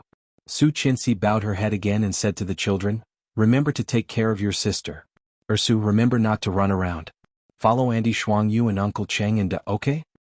Okay. After Su Qianxi said that, she couldn't help but look back at Miss Tang behind her. The woman smiled and raised the juice in her hand at her with a friendly and kind smile. Chapter 733. Su Qinxi also smiled at her to show politeness. Soon, the woman surnamed Tang stood up, and it was because of this that Su Qinxi noticed that this woman's figure was very good. Her long legs were curvy in both the front and back, and she had a typical S-shaped figure. At this moment, she was holding a glass of juice as she strode towards the inside. Su Qinxi was even more sure that it was not Tang Minjing. Tang Minjing was not so naturally beautiful. It should just be the same surname Tang. After the children finished the juice, they ran to the beach again to play. Su Qinxi also sat down on the beach, playing with the sand with them and helping the little guys build the castle. At about 5 o'clock, they returned to the hotel for dinner. It was a buffet. Several little guys were sitting on the chairs, shaking their short legs, waiting for their mother and Shuangyu to bring them food. Cheng and De sat on the side watching the children. Vaguely, they seemed to feel that someone was staring at this side, especially the children. The two bodyguards sat at the next table and secretly became vigilant. A beautiful woman, twisting her waist, walked up to the table where the three children were, and smiled kindly and beautifully. Cheng and De looked at each other, stood up at the same time and walked over there. The woman apparently did not expect the existence of bodyguards behind her. She sat next to Li Jianyue and asked in Chinese, "Little girl, what's your name?" However, Li Jianyue had become a lot smarter under the education of Li Xiqing. She asked, "Auntie, what's the matter?" "Auntie, there are people sitting there." Li Jianxian also said, "There are empty tables in the back. You can go there and sit." "Well, when our mother comes back there will be no place to sit." Li Mosen also nodded in agreement. The woman was driven away by several children like this, and there was embarrassment on her face. Finally, when she heard Li Mosen speak fluent Chinese, her face seemed to be surprised. "You children all have the same mother? This little brother seems to be mixed race. Is your mother or father a foreigner?" "Mixed race. Foreigner." Since he was very young, he had been listening to these two words growing up. To Li Mosen these two words were terrifying poisonous thorns. At this moment, hearing such words, Li Mosen did not want to remain friendly and said unhappily, "Auntie, my mother is coming back. Please go." The woman sneered. Just as she was about to say something, someone placed a hand on her shoulder. A tall, rugged man stood in the back looking down at her. It looked like it couldn't speak. He lifted her up and dragged her to the side. Aching wrote a little, but the woman didn't understand sign language. In the end, Li Jianxian translated for her and said, "Uncle Aching said that we don't allow strangers to strike up a conversation. Please respect yourself." No one could stand being chased away again and again. As more and more people gathered around, the woman's face turned white and then red. Finally, she stomped her feet and turned to leave. When Su Qinxi came back, she happened to see the back of the woman leaving. Wasn't that the one just now? After asking about the situation, she was alarmed. Do not talk to strangers. If a stranger approaches you, remember to shout, call Cheng, De, and Shuangyu. Do you hear me? Chapter 734. However, Li Mosen did not seem to be in a good mood. He kept turning his head to look at the mirror beside him. His blue eyes, brown hair, and skin that was fairer than many people made him look out of place with the people around him. This little brother seems to be mixed race. Is your mother or father a foreigner? This sentence could not be dispelled in his mind. Even when eating, Li Mosen had no interest in it. Even if he called them mom and dad now, he was not their biological child. Su Qinxi saw his strangeness and did not point it out. She dipped the conch meat in the sauce and put it in Mosen's small bowl. She said, "Mosen, eat the conch meat." The children liked to eat seafood very much. They could not eat too much, but it was still okay to eat it occasionally. "Mom, I want it too." Li Jianxian looked at Li Mosen's small bowl and blinked. His saliva was about to flow down. Su Qinxi glanced at him. "Finish the drumstick in your hand first and then I'll make it for you." During the conversation, Su Qinxi had opened a few more and put them all in Li Mosen's bowl. There was none of the twins. Li Jianrui was unhappy and pouted. "Mom is biased." She looked at Li Mosen and said, "Brother Mosen, I want it." Li Mosen looked at the conch meat in the bowl, especially when he heard Li Jianrui's bias. The loneliness that had just appeared disappeared without a trace. A smile appeared on little Mosen's face. He dug one for Li Jianrui with a spoon and handed it to her. "Ursu, eat it." Li Jianrui was excited and shouted in a sweet voice, "Brother Mosen is the best." Li Jianxian looked envious and jealous, silently gnawing on the drumstick. Li Mosen also dug one for Li Jianqian. Daisy eat it too. Li Jianqian was happy.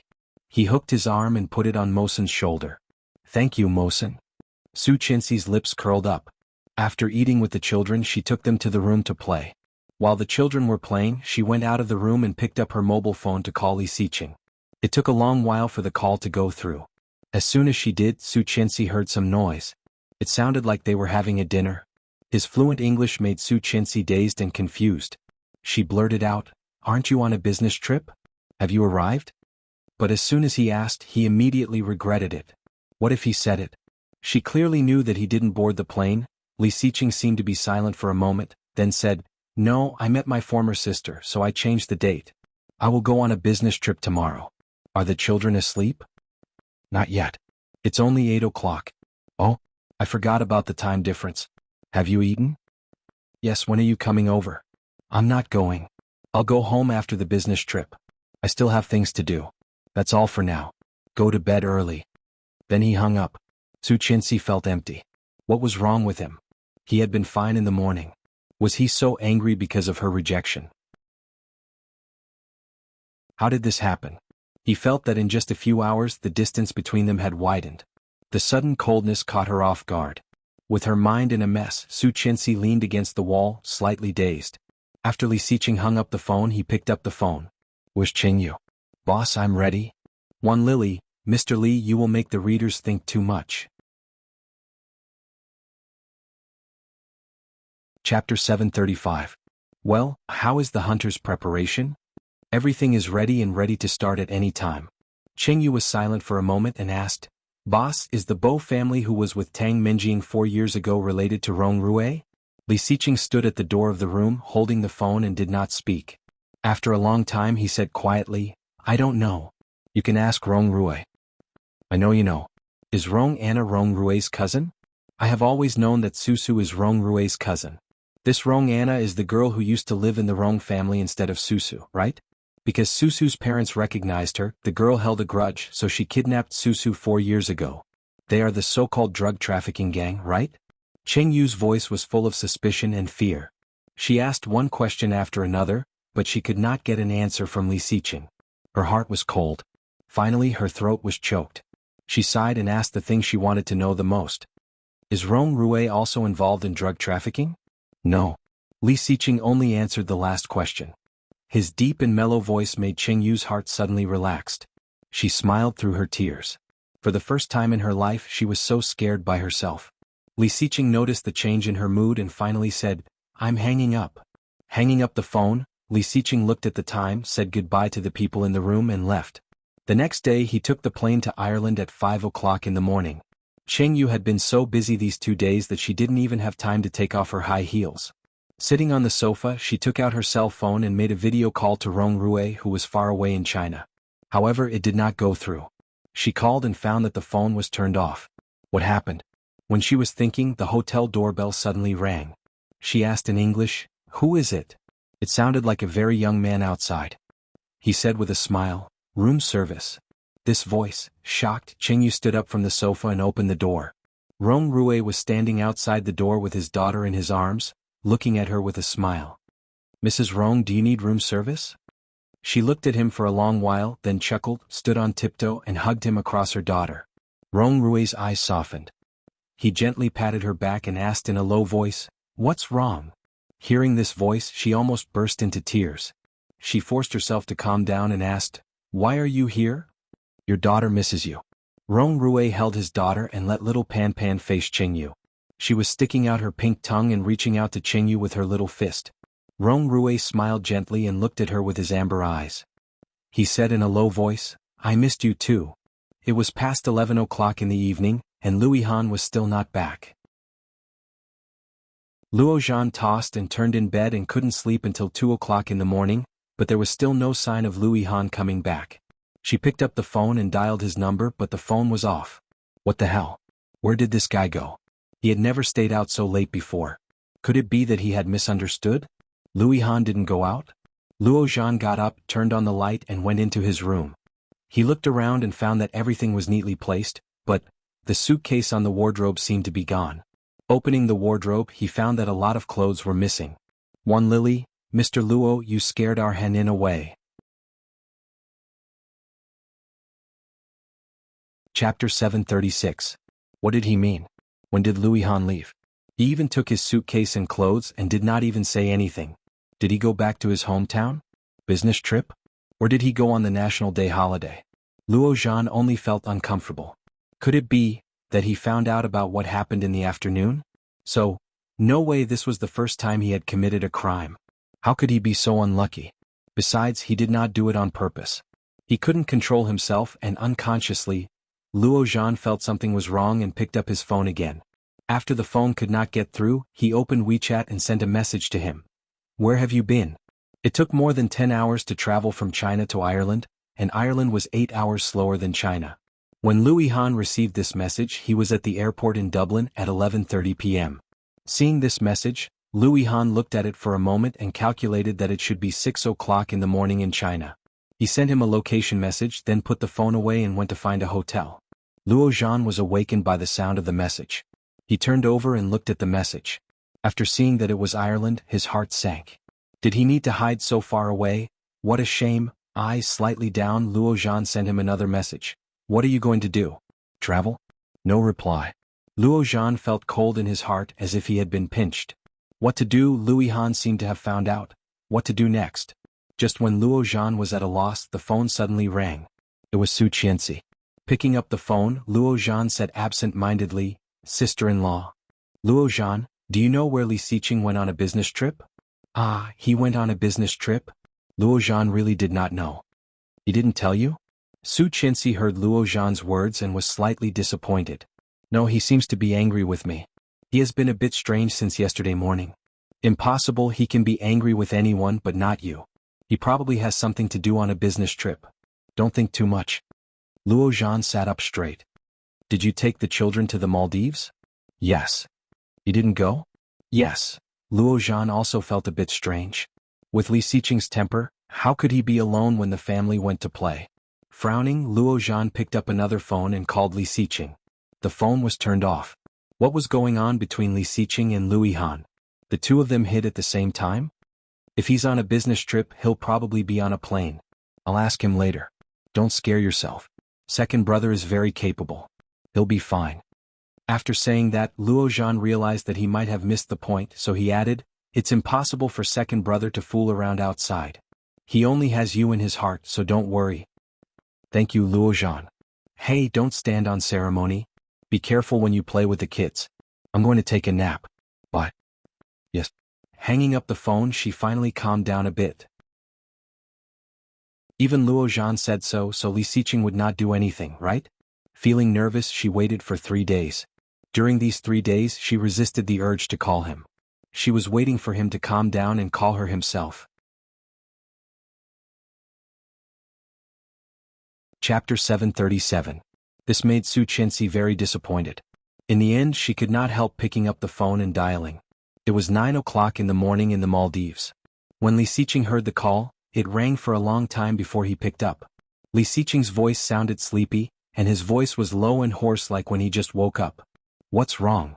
The first sentence was not hello, not honey, not Mrs. Li, but a distant, what's wrong?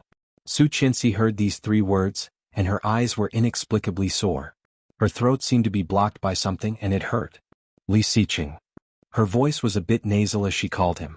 She did not call him husband, nor did she call him Mr. Li, but called him by his full name. She rarely called his name directly, which was a sign that she was angry or in a bad mood. However, Li Xiqing just casually said, yeah. Su Qianxi's heart ached. He did not seem to notice, or he pretended not to notice. Holding back the soreness in her eyes, she calmly asked, what are you doing? Sleeping. Where are you on a business trip? Dublin. Dublin, the capital of Ireland. He had said that he would take her to a grand wedding. But, he went alone, leaving her and the children in the Maldives. What? Su Qianxi's heart ached and she wanted to cry. God knew that as long as he gave her an explanation, she could lie to herself to believe him. But now, Su Qianxi did not feel confident at all. What was the difference between her behavior and that of those old women who were patrolling? Both sides were silent, so quiet that it made one's hair stand on end. There was a soft knock. Li Xiqing's voice was still a little low, with emotions that she could not understand. He said, "It is 4 o'clock in the morning. I'm very sleepy." Su Qinxi felt a dull pain in her heart. She did not say anything and hung up the phone. After the phone was hung up, Su Qinxi found that her eyes were full of tears. With a gentle blink, the tears fell. Her mood was terrible. She had been looking forward to the vacation, but because Li Xiqing did not come, she had no mood for a vacation.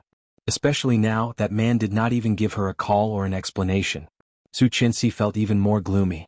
The 3 little guys were playing ball with a group of other children. They ran around happily, especially Li Jianyue. Her laughter could be heard from afar. Looking at the 3 little guys, Su Qinxi calmed down and opened the mom forum that she had been paying attention to for a long time. This was a website created by Lu Yihan which had a large number of users. He directly made her the moderator of gossip. Su Qinxi clicked the post and asked, "Under what circumstances will a man be tired of his wife?" After explaining the situation, there was a large number of replies below. Bear's mother. The moderator actually made a post. There were many such situations. For example, a woman became a faded old woman after giving birth. Her figure was not good, her skin was not good, or she got tired of it after a long time. For a man there was actually no reason. Gao Zhuang Jeching. If you don't like it, then you don't like it. Men are always looking for something new. They'll get tired of it when they're tired of it. Chapter 738. Tutu. Men are all like this. 80% of your husband's heart is like this. If you don't want to give it to me, then so be it. Anyway, it's not like there is no other choice. I'll find a woman who is prettier and sexier than you to piss you off. Then I'll take this opportunity to tell you that he is very attractive and you are not the only one. The replies were like 100,000 critical hits for Su Qinxi. Every sentence stabbed into her heart. That was exactly what she was thinking. However, for years ago, he could go to an abandoned warehouse alone for her and narrowly escape death. If he really did not love her anymore, then wouldn't all their love become a joke? So it couldn't be. He must be busy. However, such self-deceiving words were shattered into pieces by a message in the afternoon. At 3 o'clock in the afternoon, the children were tired and taking a nap. Su Qinxi was not in the mood to play at all. Sitting in the room, she was looking at the post she posted today. A WeChat message came in. Lu Yihan. Picture. In the picture, Li Xiqing was sitting in the passenger seat of a car, and a woman was sitting in the driver's seat. She looked to be in her 20s or 30s, blonde hair and blue eyes, wearing a beautiful brown trench coat and delicate makeup on her face. The two seemed to be talking. Li Xiqing's face was soft, just like when he looked at her. Su Qinxi held the phone in the room and enlarged the picture again and again. Every detail and every facial feature was clearly visible. After so many years of acquaintance, this person was Li Xiqing, the Li Xiqing she loved deeply. Looking at this picture for a long while, Su Qinxi immediately felt that her sky was about to collapse. Finally, she couldn't hold it anymore, holding the phone and crying. That woman was the woman at the airport that day. What about the senior sister? Would he have this expression when talking to his senior sister? Even when talking to his parents, Li Xiqing had never had this expression. She used to think that this attitude of his was exclusive to her. She used to think that Li Xiqing would only be gentle to her. As he said, he loved her forever. However, the reality gave her 2 bloody cuts. What? Was it only because of her rejection a few days ago? Su Qinxi suddenly felt it was ridiculous. Or was it just an excuse? In fact, he had wanted to dump her for a long time, so he deliberately exhausted her and pestered her again and again, preparing for his ultimate move? So ruthless, Li Xiqing's ultimate move had completely defeated her. She could no longer hold on to any hope. She picked up the phone and dialed Li Xiqing's number. It rang a dozen times before he picked up. As soon as she picked up, Su Qinxi heard a giggle. It was a woman's voice.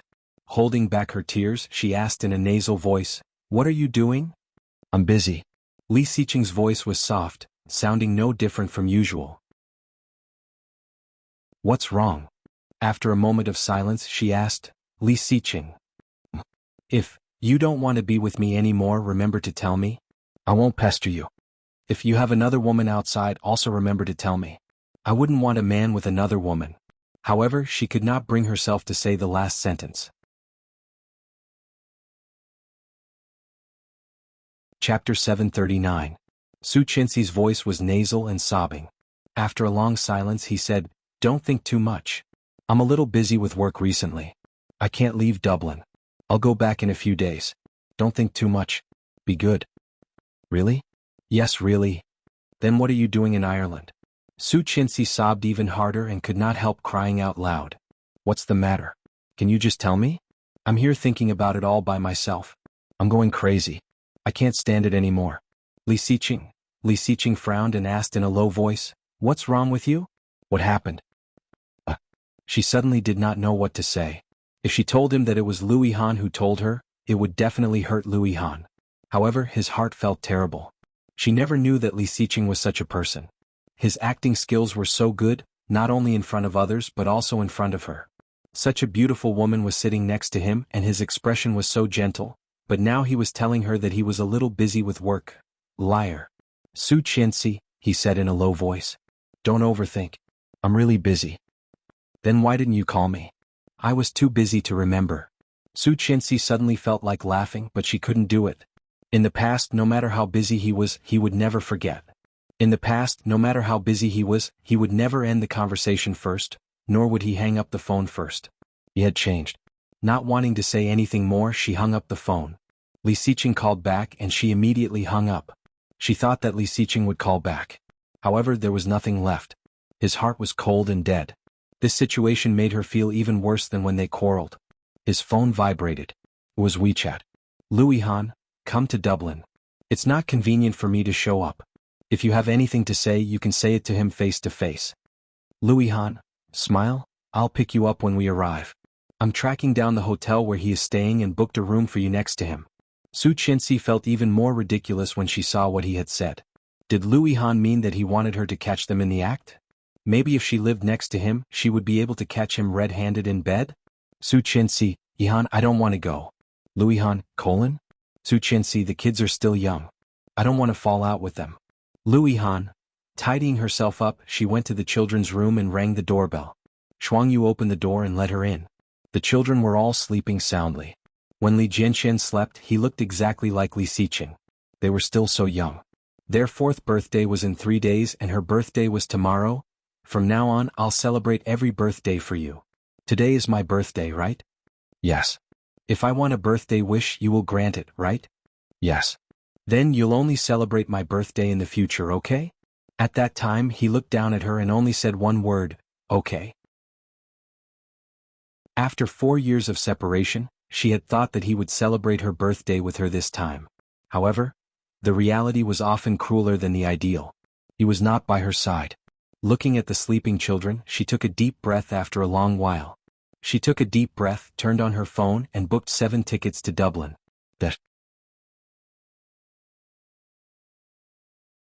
Chapter 740. The sudden decision caught the children and the bodyguards off guard. Su Chinsi asked them to pack up and check out of the room. The group hurried to the airport. Coincidentally, the person who had failed to talk to the children a few days ago saw them clearly from behind. Twisting her sexy waist, she pushed up her sunglasses and asked the receptionist at the front desk. She checked out? So fast? Yes. How long was she supposed to stay? It must have been a week, right? The receptionist smiled and did not speak. With a chuckle, she quickly went upstairs. Su Chinsi soon arrived at the airport. When she boarded the plane and was about to turn it off, she saw a WeChat message. Yulili, Chanshan, are you there? Yulili rarely looked for her. Su Chinsi was a little surprised and replied, yes. Yulili also quickly replied, well, I'm a little short of money now. Can I borrow some money from you? Su Chinsi, how much? Yulili, 5,000. Without hesitation, Su Chinsi directly clicked transfer and transferred 5,000 to her. Su Chinsi, I am going to turn off my phone on the plane. Yulili, thank you. Friend has confirmed to receive the money. Getting the money, Yulili finally breathed a sigh of relief. She quickly paid the rent, and after seeing the landlord send an okay gesture, she sat down again. After resting for half a month, the bruises on her body had almost healed. However, because she had rested for half a month, Yulili did not have a salary. Every day she spent a lot. She was used to spending money extravagantly and consumed a lot. It couldn't go on like this, she had to find a part-time job. Counting the money she had, Yulili only had more than 300 yuan left. She had just paid the rent for a quarter in WeChat, leaving only a few dozen yuan in change. So miserable, she went downstairs to buy a bowl of noodles and paid 10 yuan with WeChat. Yulili began to worry about her livelihood. These days she had to find a part-time job. After searching online, she finally found a part-time job in a flower shop. When she used to live with Oming, she learned flower arranging and cutting when she was bored, and her skills were not bad. 3 meals a day, 150 yuan a day, mainly to help during the National Day. Lily thought about it and called.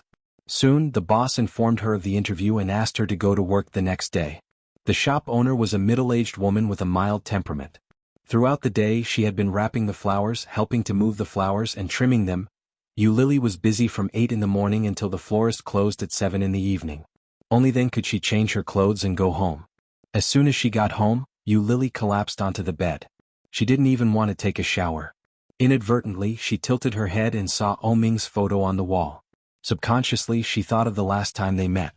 Oming's cold and sarcastic smile. Lily let out a long sigh of relief. After taking a shower, she lay down on the bed in exhaustion and fell asleep. The next day, after Lily had gotten used to the intensity of the previous day's work, it was obvious that she had adapted a lot. However, she met an absolutely unexpected person, her immediate boss, Mr. Li. Chapter 741. No. Lily was a little embarrassed and smiled. I'm just doing a part-time job here. That's amazing. Mr. Li looked at Lily's hand and sighed. Must be very hard. Look at your hand, it's rough. It used to be white and tender. Then he reached out to hold Lily's hand, but Lily pulled it back before he could touch it. Lily smiled a little awkwardly. Mr. Li, buy it for your wife? Yes, it's our wedding anniversary. Mr. Li smiled with his eyes squinted. Are your injuries healed? Can you come back to work after the festival? Yes. Yes, my part-time job will last until after the festival, and then I will go back to work.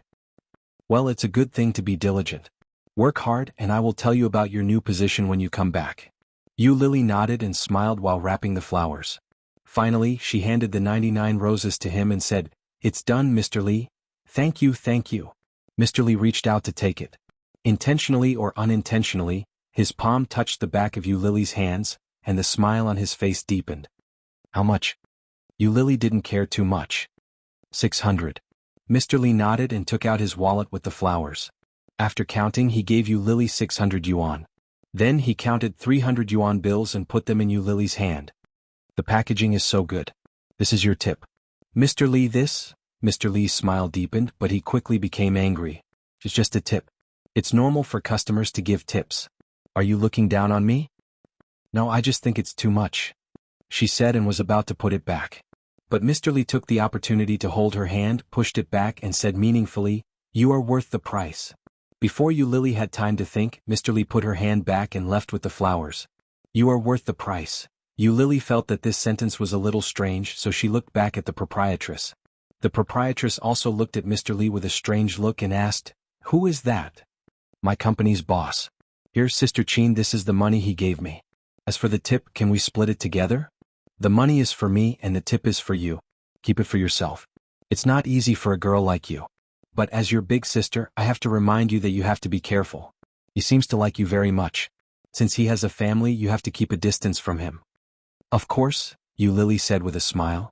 She took the money and whispered, This guy is so old. If I want to find someone, I will find someone tall, rich, and handsome. Sister Qin chuckled. A man doesn't have to be tall, rich, or handsome. He just has to be nice to you. You're so pretty you can find anyone you want. There's no hurry. Lily's heart warmed and she nodded. Yes. You can come and help me on weekends when you are free. Sister Qin is very busy. It's okay on weekdays, but it's very tiring on holidays. With a beauty here, my business is much better. If you come back next time, I'll give you some tips, okay?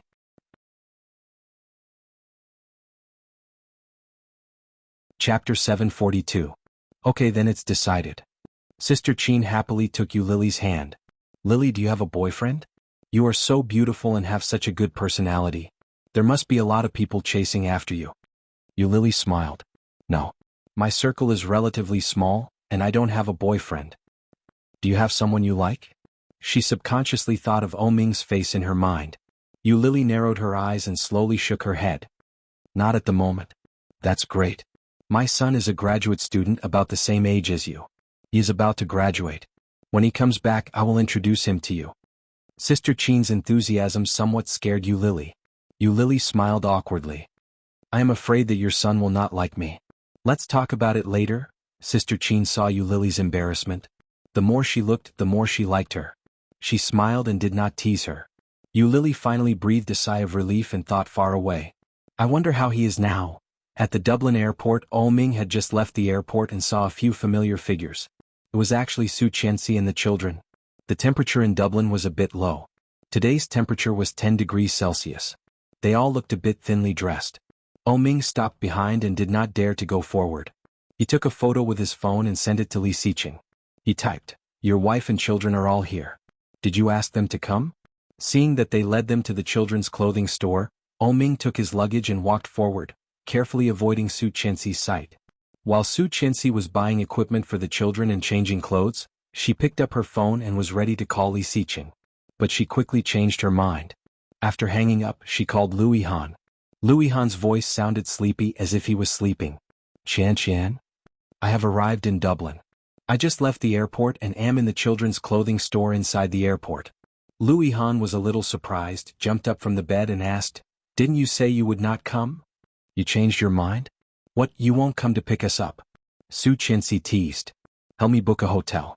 We agreed to book it next to Li Xiqing. The hotel he's staying in now has no vacancies. Why don't you come to my hotel? How do you know? Didn't you not know I was coming? Su Qianxi felt a little strange, narrowing her eyes and asking. I just sent the client over and he got the last room, and your room is the VIP suite on the top floor, which is the only one in the entire hotel. Lu Yihan thought about his words and said tentatively, "Where are you now?" Airport. All right, I'll be right there. While waiting for Lu Yihan, Su Qianxi took the child to eat at the airport restaurant. After eating, Lu Yihan just arrived at the airport gate. Walking out, she found that Lu Yihan had considerately rented a nanny van. After everyone sat down in the back seat, Lu Yihan quickly arranged for them to stay in his hotel. After she settled the children, she asked Lu Yihan what the name of the hotel Li Xiqing was staying at. Chapter 743. Catching an adulterer in bed? She couldn't believe that Li Xiqing would say something like that. Su Qianxi only felt suffocated and her eyes were wet. She picked up the phone and dialed Li Xiqing's number. Now it was past 8 a.m. in Dublin. At this time, if Li Xiqing was not with her, he should have already gotten up to work. However, the phone rang a dozen times before it was picked up and it was a sleepy voice. What's wrong? Su Qianxi heard these 3 words and felt more intense than ever. These 3 words were like a heavy hammer hitting Su Qianxi's heart. Her eyes were stinging and her tear ducts collapsed. Tears flowed down. Without saying anything, she hung up the phone. Li Xiqing was bewildered. He sat up and found that there were a few unread WeChat messages. He did not have many WeChat friends, less than 30 in total, and they were all family and friends. He opened it and saw it was Ming. Seeing the pictures and words he sent, Li Xiqing looked at them for a long while and smiled. Su Qianxi bit her lower lip and looked at Lu Yihan. Her red eyes were filled with tears. Do you know what is going on with him? Lu Yihan felt a bit sorry for her. Seeing her like this, he reached out and wanted to wipe her tears. However, his big hand quickly paused in the air. He turned around, took out 2 tissues and said, "Nothing." Then why did you say that he caught an adulterer in bed? Did you see him with another woman? Su Qianxi's voice was full of grievance. Yihan, he has been very cold to me these days, which is different from before. He used to be very attached to me and now he doesn't even call me. These days I'm in the Maldives with the children and I'm almost going crazy. You know, I don't know what I've done wrong. Is it really like what the internet says, that as long as a man is tired of a woman's body, he will no longer like it? However, Li Xiqing should not be such a person. Li Xiqing should not be such a person. Lu Yihan was silent for a moment. His eyes were full of unknown meaning, and his expression was a bit complicated.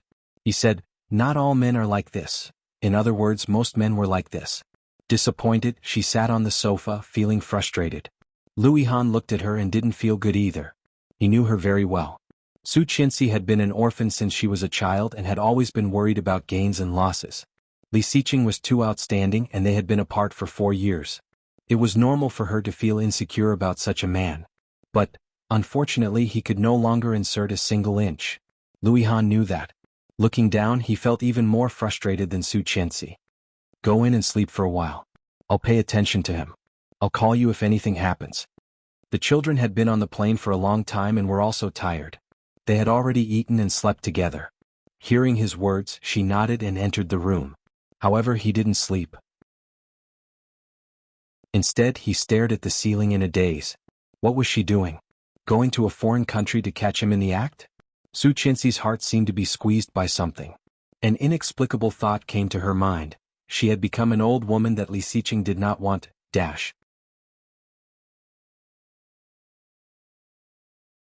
Chapter 744. The more she thought about it, the worse she felt. Su Qianxi tossed and turned for a long time before she fell asleep. At night, the sky was full of stars, shining. Su Qianxi opened her eyes and there was no one around her. She got up from the bed and went to the children's room. There was no one there either. The entire suite was horribly empty. Su Qianxi somehow felt a bit flustered and called, "Honey?" Suddenly, there was a coquettish laughter from outside with obvious pride. Su Qianxi looked in the direction of the sound. A hot woman came in holding the arm of a tall man. The man was tall and straight, with a handsome face and indifferent lines. At this moment he stood straight, looking at Su Qianxi in front of him.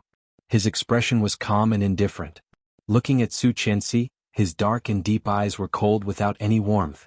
Su Qianxi's heart ached under his piercing gaze. What made it most difficult for her to accept was that the woman holding his arm turned out to be Tang Menjing. Tang Menjing's face was intact, as beautiful as before. At this moment she was holding Li Xiqing's arm, smiling charmingly. "Su Qianxi, do you think you can become a phoenix after marrying Brother Xiqing? After getting married and having children, aren't you just an old woman?" Then on the other side of Li Xiqing, a beautiful tall woman with blonde hair and blue eyes walked out, also holding Li Xiqing's arm, provoking him in broken Chinese, "Yellow face bitch." Su Qianxi couldn't stand it anymore and rushed forward, but there was nothing. His entire body trembled violently, and then he opened his eyes. It was dark around and the light in the room was not turned on. Su Qianxi gasped and wiped her forehead, which was already sweaty. She stood up and opened the door and cold air rushed in. She walked out barefoot and there was no one in the living room. Walking to the children's room, she found that the children were really gone. Her heart skipped a beat and she was shocked. Beep. Hearing the sound of the door being opened, Su Qianxi suddenly turned around and saw Lu Yihan walking in. Just behind Lu Yihan, a waiter was waiting, pushing a dining cart with covered dishes on it. Lu Yihan saw her wake up and waved to her. "You're awake? Come and eat." She looked at him and asked, "Where are the children?" "I just asked Shuangyu to take them to play in the nearby park." Lu Yihan opened the lid of the meal. "Come on, it's getting late. We can leave after dinner." Su Qianxi looked at the steaming food, a bit dazed, nodded and entered the room. Sweating all over, she felt a bit uncomfortable. She said she was going to take a shower and then went into the bathroom. When he came out of the shower, the food was already a little cold. It was already past 8 o'clock in the evening when they finished eating. Lu Yihan walked in front and she followed him closely. However, she somehow did not dare to go forward. She paused and asked tentatively, "How about I call him and ask what he is doing? Still so early maybe."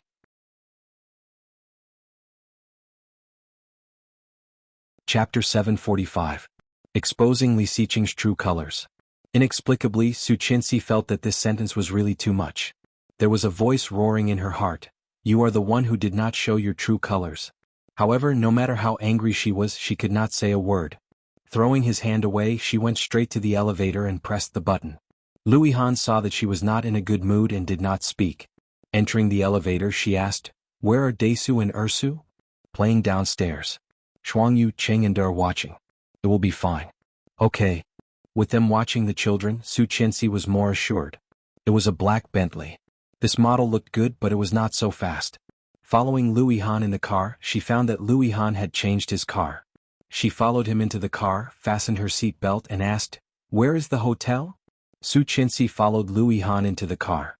After fastening her seat belt, she asked, "Where is the hotel?" But Su Qianxi could not tell exactly what was strange. Lu Yihan's car stopped in front of a magnificent hotel. However, before Su Qianxi unfastened her seat belt, Lu Yihan suddenly exclaimed, "Do you think that person looks like Li Xiqing?" Su Qianxi looked in the direction he was pointing and saw a tall figure. Short hair, straight posture, and she could not see his face clearly. She could only see his back with a red bag on his shoulder. Su Qianxi only glanced at him, and before she could see clearly, the man had already entered the car. Before she could figure out if it was Li Xiqing, Lu Yihan started the car again and chased in the direction of the car. The car was very fast and seemed to be in a hurry. Su Qianxi exclaimed. Lu Yihan said, "Sit tight. I'm going to catch up." "Wait, Yihan, that may not be him. Did you see it? Are you sure it's not him?" Lu Yihan's tone was a bit urgent. "It's too much. He is even carrying a woman's bag. This is intolerable." Lu Yihan's words were powerful, and Su Qianxi's emotions could not help but be affected. Actually, carrying a woman's bag. This was too much. Lu Yihan stepped on the gas and chased after her. Opposite them was a red Porsche, which looked coquettish and handsome. It did not seem like Li Xiqing. Even if he rented a car with Lu Yihan's style, he would at least rent a black or white one, right? The red one was Lu Yihan's style. Su Qianxi vaguely felt that something was wrong, but the car quickly got on the highway, closely following the red Porsche, rushing straight up. Logically speaking, if the car in front discovered that someone was following them, it should stop to take a look or ask. However, the car in front drove faster and faster as if it was afraid of being caught up. Lu Yihan's firepower was also stronger, so the distance between the two cars was moderate, and they soon got out of the city. Suddenly, a large wave of rose petals scattered from the car in front of them. The pink petals even stuck to the car window. There was an indescribable sense of beauty when they flew over from the front. The further they went, the more remote the surrounding roads became.